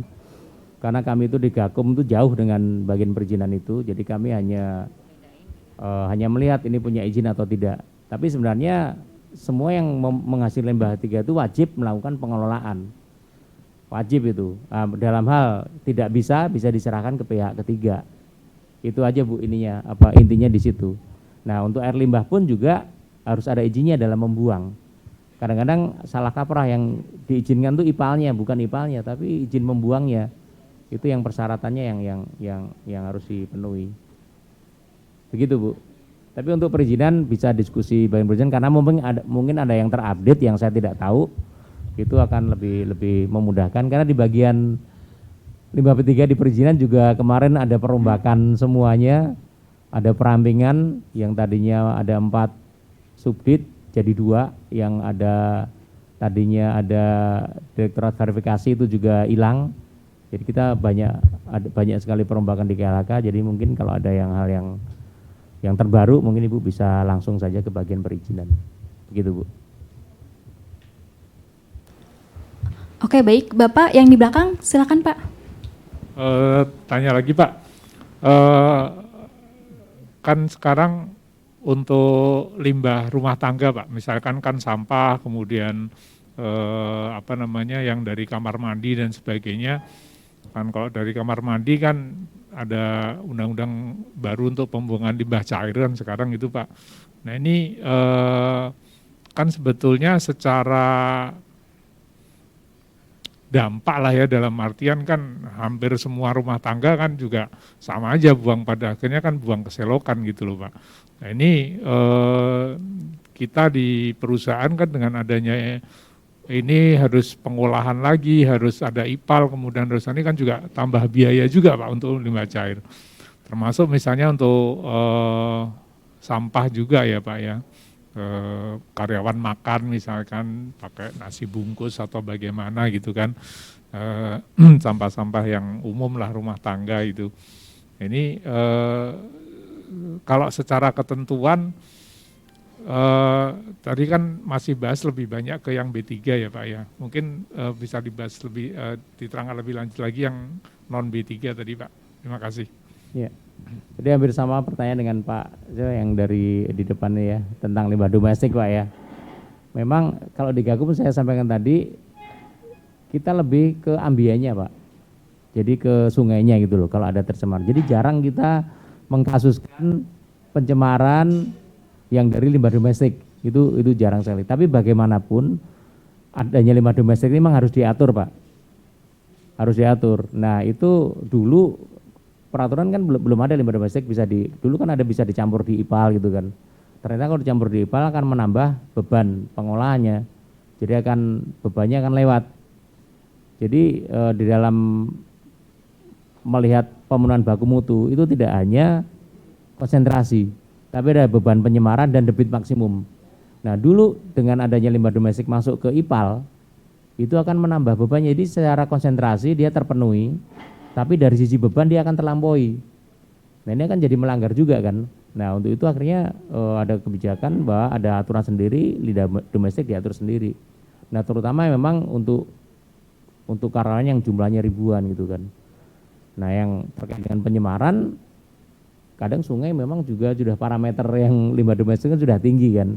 Jadi kita susah untuk memberikan patokan limbah domestik itu mencemari dari sungai itu kan, karena memang secara umum non point source itu udah banyak di sungai itu, kecuali untuk limbah-limbah spesifik kayak pabrik tekstil misalnya, pabrik kulit itu ada parameter-parameter yang spesifik kayak krom kayak gitu, itu yang akan kita lihat di domestik itu sampai ke sana. Tapi untuk diatur iya, supaya itu untuk kebaikan bersama Pak. Ya maksudnya kan kalau ada pengetahuan Pak, maksudnya misalnya kalau untuk karyawan misalnya di bawah 1000 misalnya masih istilahnya nggak perlu pengolahan limbah cair misalnya begitu gitu loh Pak. Jadi kan karena kan beda sekali kan istilahnya kan begitu Pak. Sekarang kan seolah-olah kan hampir semuanya, katakanlah kita cuma punya karyawan misalnya di bawah 100 pun ya kan 30 orang misalnya gitu kan tetap aja harus ngurus ini kan juga biaya juga Pak. Iya betul ya, Pak. Iya. Ya mungkin nanti akan saya sampaikan lah di Direktorat PPKL yang menerbitkan domestik itu. Lebih ke proper nanti ya Pak ya, dia melaksanakannya itu. Ada yang lain Bapak Ibu? Baik, mungkin untuk peserta yang mengikuti Zoom, ada yang ingin ditanyakan Bapak, Ibu? Selamat siang juga semua peserta Zoom meeting pagi ini. Pertama-tama kami mengucapkan terima kasih kepada Ibu Sebet yang telah memfasilitasi tempat, dan rencananya, serta terima kasih kepada Pak Antonius Herjanto yang sudah memberikan pemaparannya cukup bagus. Saya hanya menghimbau saja bahwasanya dari rumah tangga AGI sendiri, saya yakin rekan-rekan semua dari member grup AGI sudah mengikuti dan sudah mengikuti wajib ketaatan ya dalam hal ini. Karena kita harus menyadari pentingnya menjaga environmental kita ini untuk kelangsungan usaha generasi penerus dan anak-anak cucu kita di kemudian hari. Harus ikut melestarikan, ini adalah kewajiban kita sebagai bangsa dan rakyat Indonesia. Ini adalah bagian daripada ibadah.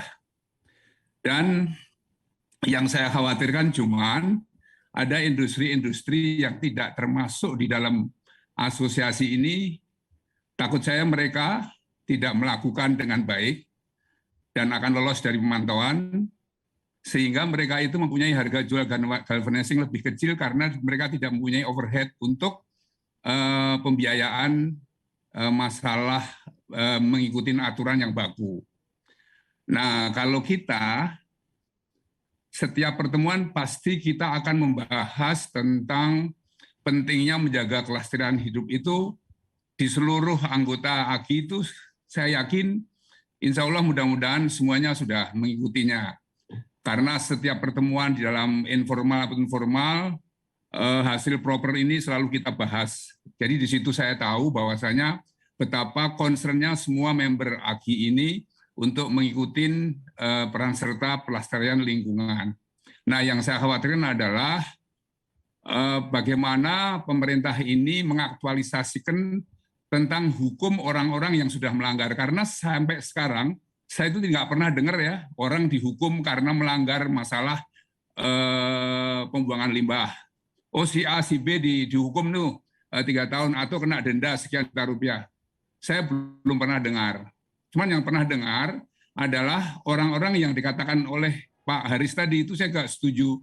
Setuju sekali karena ada orang-orang yang menggunakan kesempatan ini untuk mengambil keuntungan mengambil keuntungan dari yang lain gitu. Jadi yang saya khawatirkan adalah kita sudah melakukan dengan baik, tapi ada di lain pihak industri-industri kecil yang lainnya itu belum mengikuti sehingga cost-nya akan berbeda. Kita yang melakukan punya cost lebih tinggi, yang mereka tidak melakukan tidak mempunyai cost untuk apa-apa.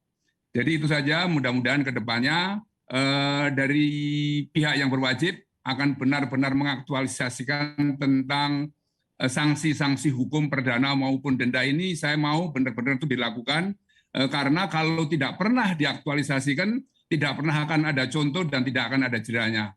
Jadi itu saja, terima kasih dan selamat mengikuti seminar berikutnya. Terima kasih.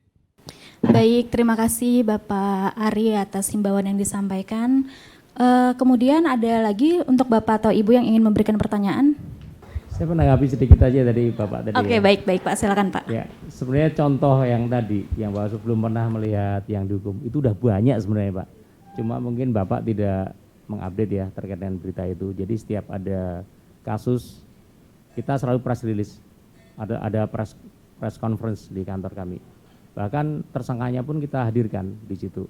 Tapi kita tutup ya mukanya pakai itu pakai orange tadi ada kita apa namanya? Kan itu belum sampai pengadilan jadi kita belum bisa, masih dugaan jadi kita tidak bisa membuka, bahkan nama juga kita samarkan.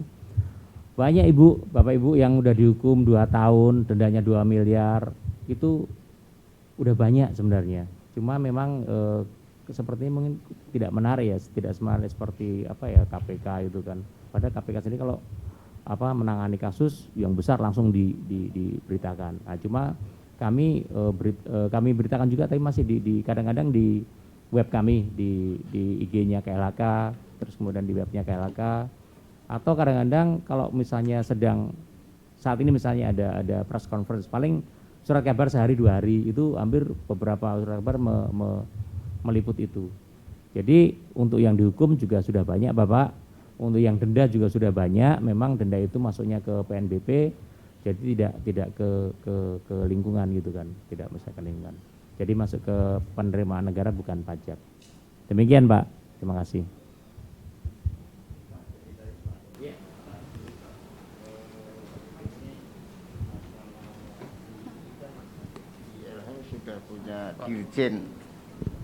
Sudah punya dirjen penegakan hukum ya, tadi bos saya udah tanya. Cuma yang saya tanyakan gini Pak, kalau suatu saat nih polisi mau melihat limbah kita, apakah itu harus diizinkan Pak gitu? Boleh Pak gitu ya? Boleh, Pak. Tanpa didampingi orang LH nggak masalah Pak? Nggak apa-apa, karena memang jadi gini, polisi itu kan membawai semua dokumen, dia punya kewenangan itu. Tapi kalau nanti sudah penyidikan, ya paling tidak harus ada koordinasi. Nah koordinasi itu bisa berupa dia datang ke kantor KLHK, bikin BAP atau melalui surat atau melalui misalnya permohonan bantuan ahli, itu udah berkoordinasi.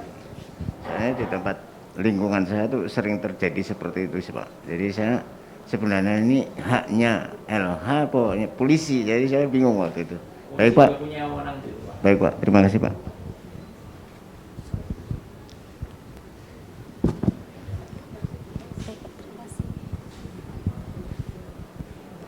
Baik, mungkin ada yang lain atau sudah cukup?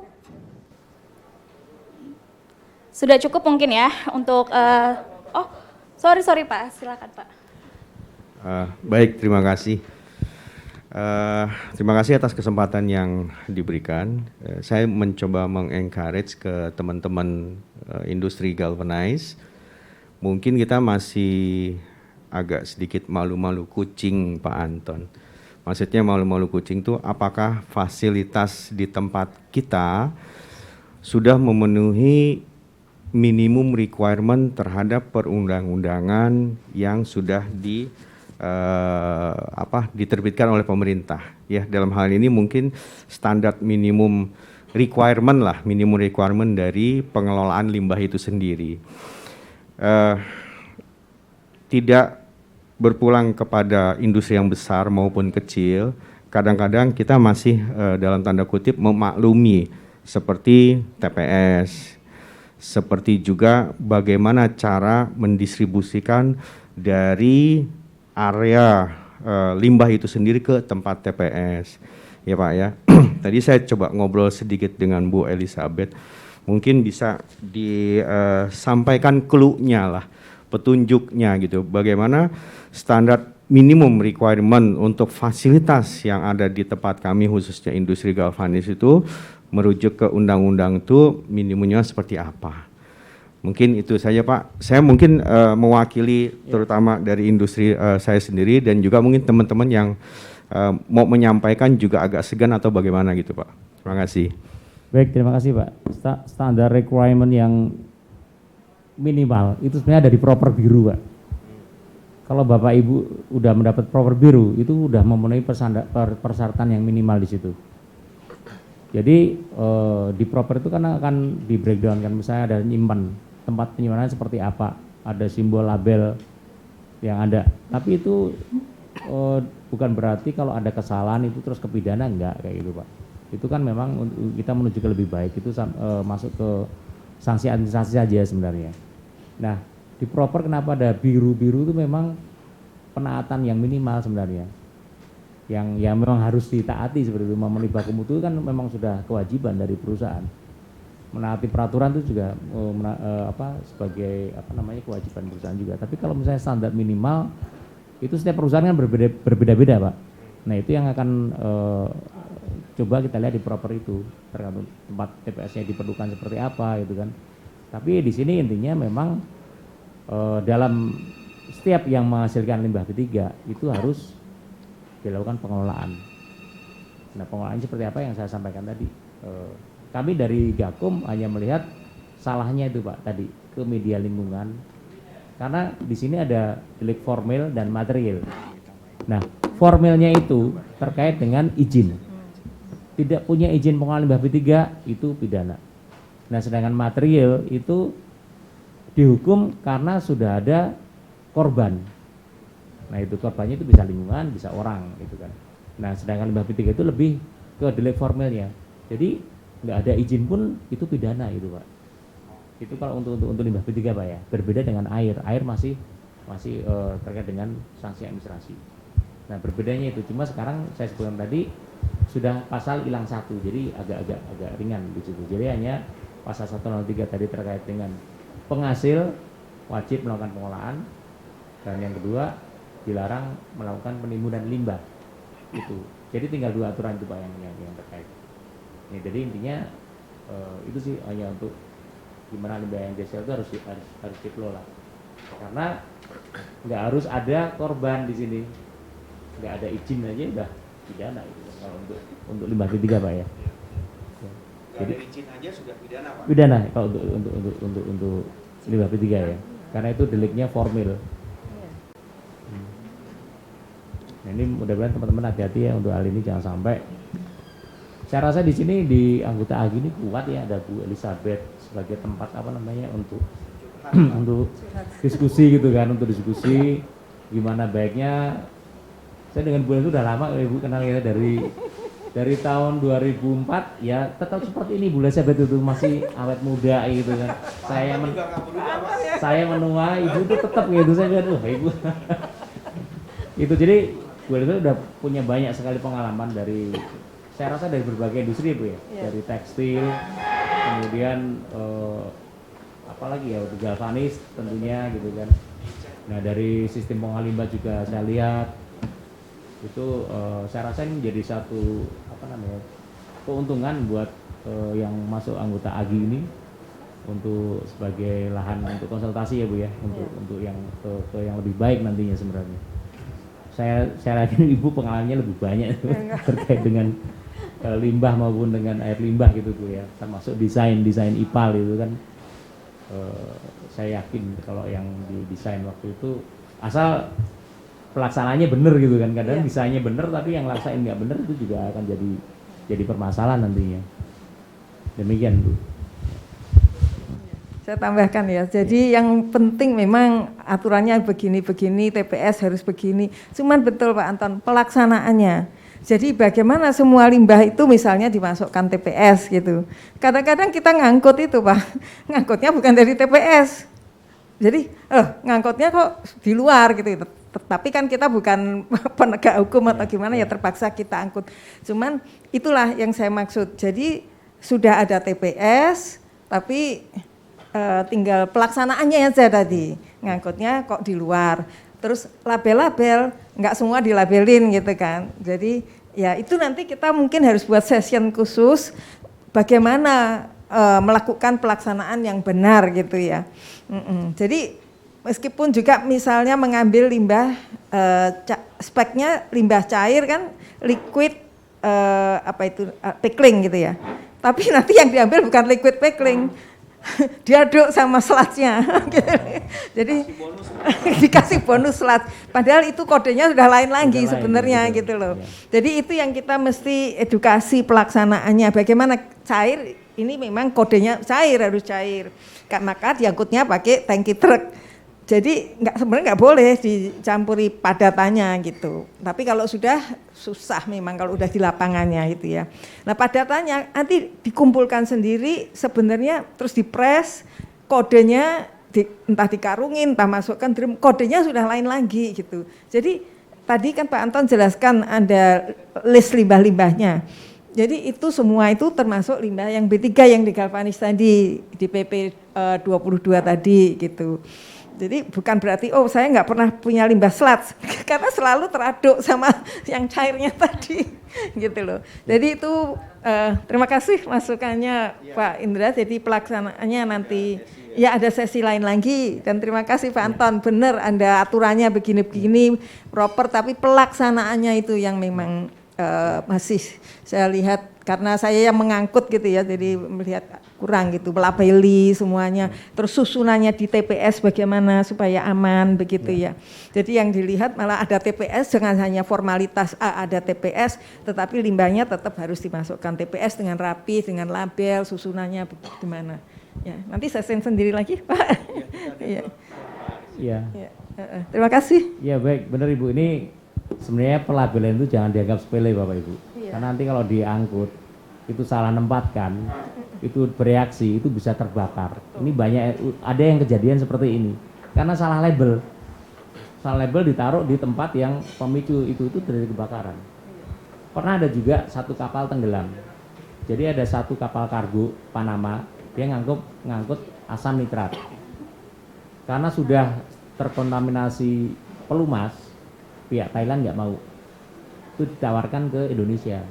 Nah, ada yang mau ngambil asam nitrat itu. Akhirnya kapal Panama ada di pelabuhan karena nggak bisa mepet kan, karena kan kapal kargo besar Pak. Jadi ada di tengah laut.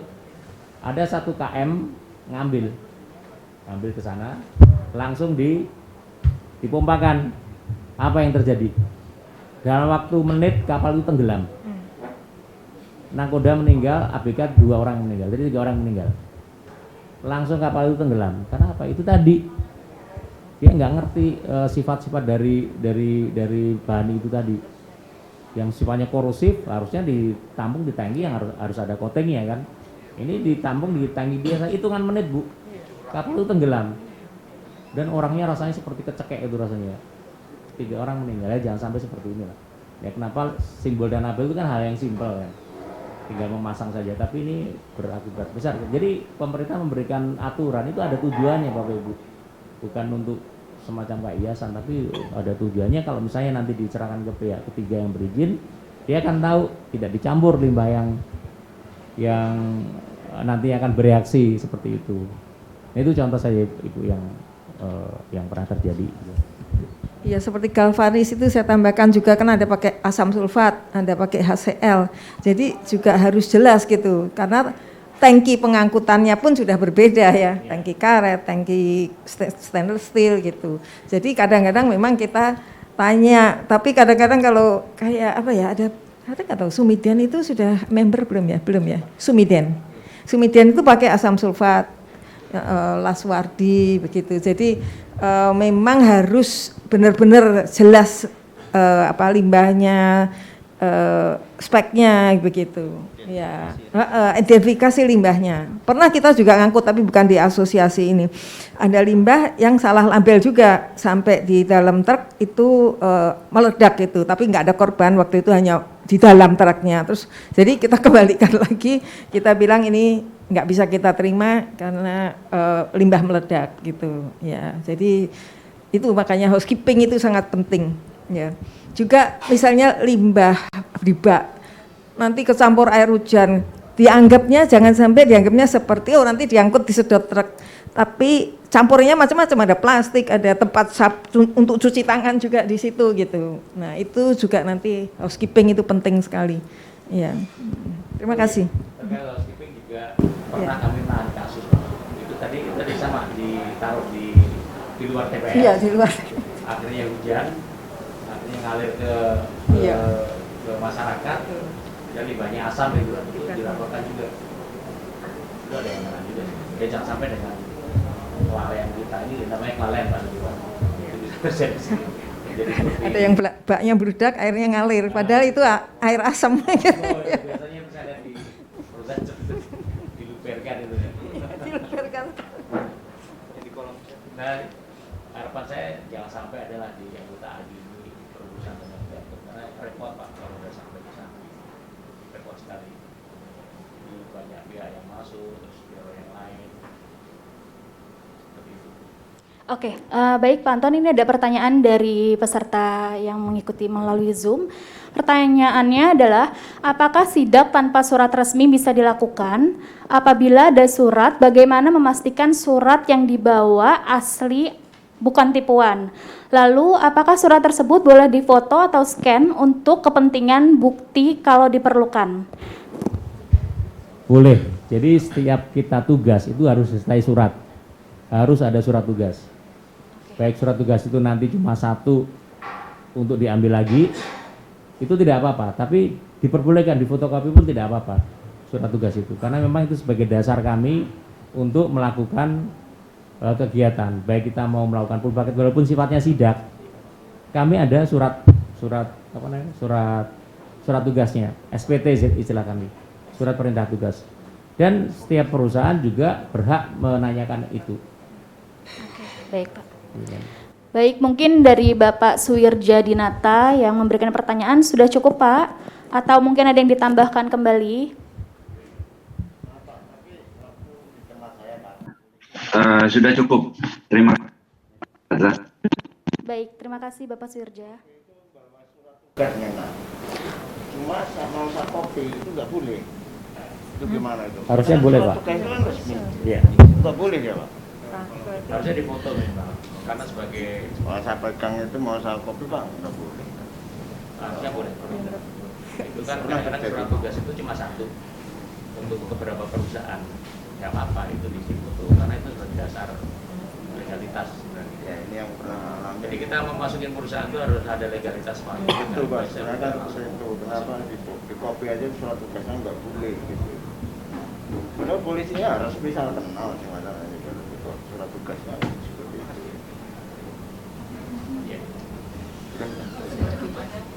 Satu, Pak. Pak, saya Adolf dari PT Indolaisak. Kebetulan kami juga pemanfaat dari limbah galvanizing, Pak. Nah, ini untuk pertanyaan saya ini sehubungan dengan masukan juga untuk galvanis yang kecil ya. Kan galvanis itu nggak semuanya besar. Nah, saya lihat di galvanis kecil ini, Pak, mereka bukan tidak mau, tetapi mungkin mereka ada kesulitan untuk mengurus Fastronic elektronik. Nah, seperti itu, Pak. Nah, jadi kan kemarin itu kan ada masa transisi, kami masih bisa ambil dengan manifest manual ya, Pak ya. Nah, sekarang ini kalau mereka masih terus tidak mau menggunakan manifest elektronik, gimana, Pak? Itu pertanyaan saya, Pak. Dan mungkin juga Bapak sedikit menjelaskan, ya mungkin tapi nggak tepat pertanyaan saya karena Bapak kan dari Gakum ya. Karena biasanya mereka kesulitan jalurnya, Pak. Mereka mau urus tapi mereka bilang, aduh Pak Adolf bagaimana, berapa biayanya, berapa ini, gitu. Itu Pak pertanyaan saya. Iya, sebenarnya Fastronic itu hanya sarana ya untuk memudahkan, Pak ya. Memudahkan sebenarnya baik dari pihak pemberi izin maupun pihak yang berkepentingan dengan hal itu. Jadi kalau terkait dengan itu mungkin ada bagian tersendiri ya Bu ya di bagian perizinan. Saya juga tidak update sampai sekarang karena di setiap eselon 1 di KLHK itu punya program sendiri-sendiri kayak database seperti itu. Jadi punya ops-room, punya database terkait dengan pelaporan, terus kemudian terkait dengan perizinan, mereka punya sendiri-sendiri Pak. Jadi di Gakum itu kita bisa mengakses semua Bu, kayak si Raja, itu untuk limbah P3, kita bisa mengakses termasuk dari Kumham 8, kita punya satu ops room, istilah kami ops room ya di istilah di kami itu. Jadi di situ kita punya banyak data dan kita juga selain bekerja sama dengan instansi yang di internal KLHK, kita juga dengan instansi luar Pak, dengan SDM, dengan Lapan, dengan Kumham. Jadi saya bisa mengetahui akte notaris Bapak yang terakhir dari situ. Dengan Dukcapil juga kami mencari orang, dengan foto kita bisa mencari di situ. Jadi kita untuk database itu kita saling saling berhubungan, tapi terkait dengan input itu ya itu di luar pengetahuan saya Pak kalau itu Pak. Itu perlu adanya sosialisasi tersendiri terhadap sistem itu. Saya rasa sudah beberapa kali dilaksanakan itu Pak oleh teman-teman di limbah P3 itu. Karena ya itu sebenarnya untuk mempermudah aja guys.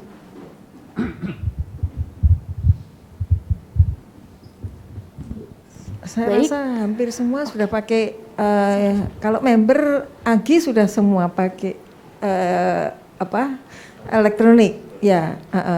Tapi ada memang pabrik-pabrik kecil yang belum. Itu nanti Teknotama biasanya mengajari gitu, ya bantu guide sampai bisa gitu ya.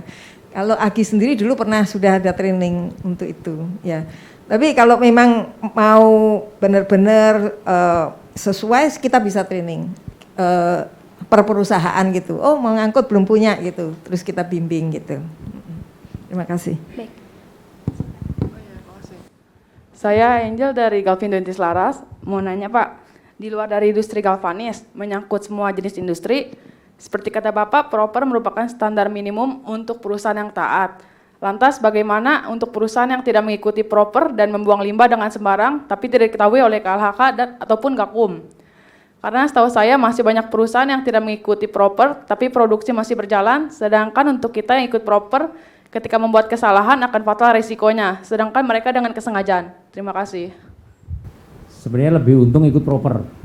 Jadi dengan ada ikut proper, kita tahu kesalahan mana yang harus diperbaiki.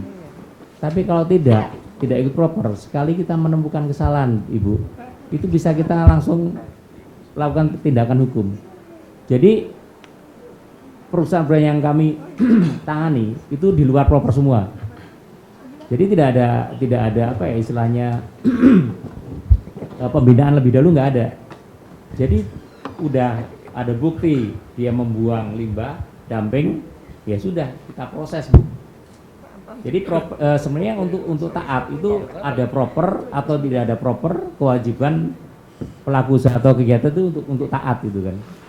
Nah, keuntungan proper sebenarnya ada pembinaan di sana. Jadi ada kesalahan untuk diperbaiki. Kalau gakum ketemu kesalahan nggak ada ampun, Bu. Itu hitam putih. Langsung penegakan hukum bisa tadi ada administrasi, ada perdata atau pidana, dan itu bisa tiga-tiganya dilakukan untuk satu perusahaan.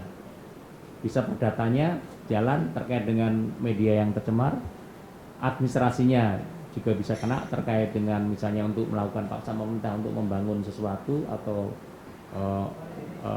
melengkapi perizinannya, dan pidananya terkait apa yang dilanggar. Jadi itu, Bu, ya seperti polisi lalu lintas lah, nggak bisa menangkap semua pelanggar dari yang di jalan raya, hanya yang tertentu saja, itu ya apesnya di situ, Bu. Tapi saya nggak bisa ngomong apesnya ya, tapi memang dari Gakum itu terutama ada tadi pengaduan tadi itu, Bu. Jadi tidak semata-mata kami datang, nah, kalau pidana aktif itu berbahaya. Saya bisa ngobrol-abrik tempatnya Ibu itu tanpa ada dasar, itu nggak bisa, Bu. Jadi pidana itu sifatnya pasif, harus ada pelaporan lebih dulu. Kalau pidana aktif ya berbahaya sebenarnya. Makanya kita ada mekanismenya, ada pengaduan, kemudian ada pengawasan, ada sanksi administrasi, dan ada pidana. Demikian, Ibu.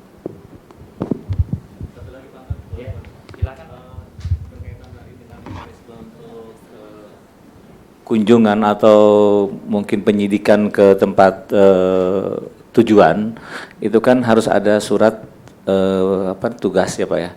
Nah, saya dapat informasi dari kawan saya di LH Provinsi, itu ada semacam pendampingan Pak, dari polisi itu ada pendampingan dari Gakumnya sendiri, dari bagian LH-nya. Jadi tidak hanya polisi saja gitu Pak. Nah, sebaiknya kalau hanya polisi saja itu boleh Bapak tolak seperti itu Pak. Atau itu gimana Pak? Tolong dijelaskan. Terima kasih Pak. Jadi gini Pak, seperti saya sampaikan tadi, polisi itu mengemban semua undang-undang. Dia punya kewenangan untuk memasuki perusahaan, tidak harus didampingin.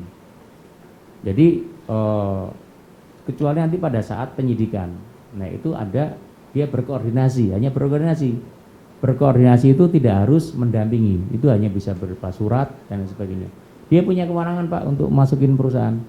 Dan kami pun juga pernah dimintai bantuan untuk melakukan penyelidikan karena terkait pengambilan sampel, karena mereka tidak punya sertifikasi, nggak punya sertifikat untuk pengambilan sampel. Jadi minta bantuan penyidik PPNS untuk ikut serta bareng dalam melakukan penyelidikan. Itu nggak apa-apa. Tapi kalau dia mau sendiri, ya nggak apa-apa juga sebenarnya, karena dia mempunyai kewenangan untuk itu Pak. Informasi yang saya tangkap itu salah ya Pak ya, keliru berarti? Ya keliru-keliru banget juga enggak gitu kan, tapi intinya polisi itu bisa punya wewenang untuk melakukan memasuki tempat-tempat tertentu dan melakukan investigasi gitu Pak ya? Investigasi, Oke. ya. Oke, terima kasih Pak Tan. Karena gini Pak, kalau nolak itu ada hukumnya juga loh, menghalang-halangi petugas. Itu hati-hati. Karena saya pernah itu jadi pintu masuk Pak, loh kenapa dihalang-halanginya? Itu dari pihak PPNS yang melaporkan kami. Kami dihalang-halangi, dimaki-maki gitu kan. Nah, akhirnya ya udah. Karena dari PPNS melaporkan PPLH melaporkan kami datang ke perusahaan itu. Orang itu kita proses Pak. Sampai sekarang DPO. Dan ternyata apa? Di dalamnya memang berantakan. Nah, ini pasalnya nambah, nggak cuma 115, tapi tambah 103, 104, dan lain sebagainya. Demikian Pak ya. Baik, mungkin sudah cukup ya untuk sesi pertanyaan kita pada hari ini. Sebelumnya kita ucapkan terima kasih kepada Bapak Antonius Sarjanto yang telah memberikan materi yang sangat bermanfaat untuk urusan kita. Kita beri tepuk tangan yang meriah untuk Bapak Antonius Sarjanto.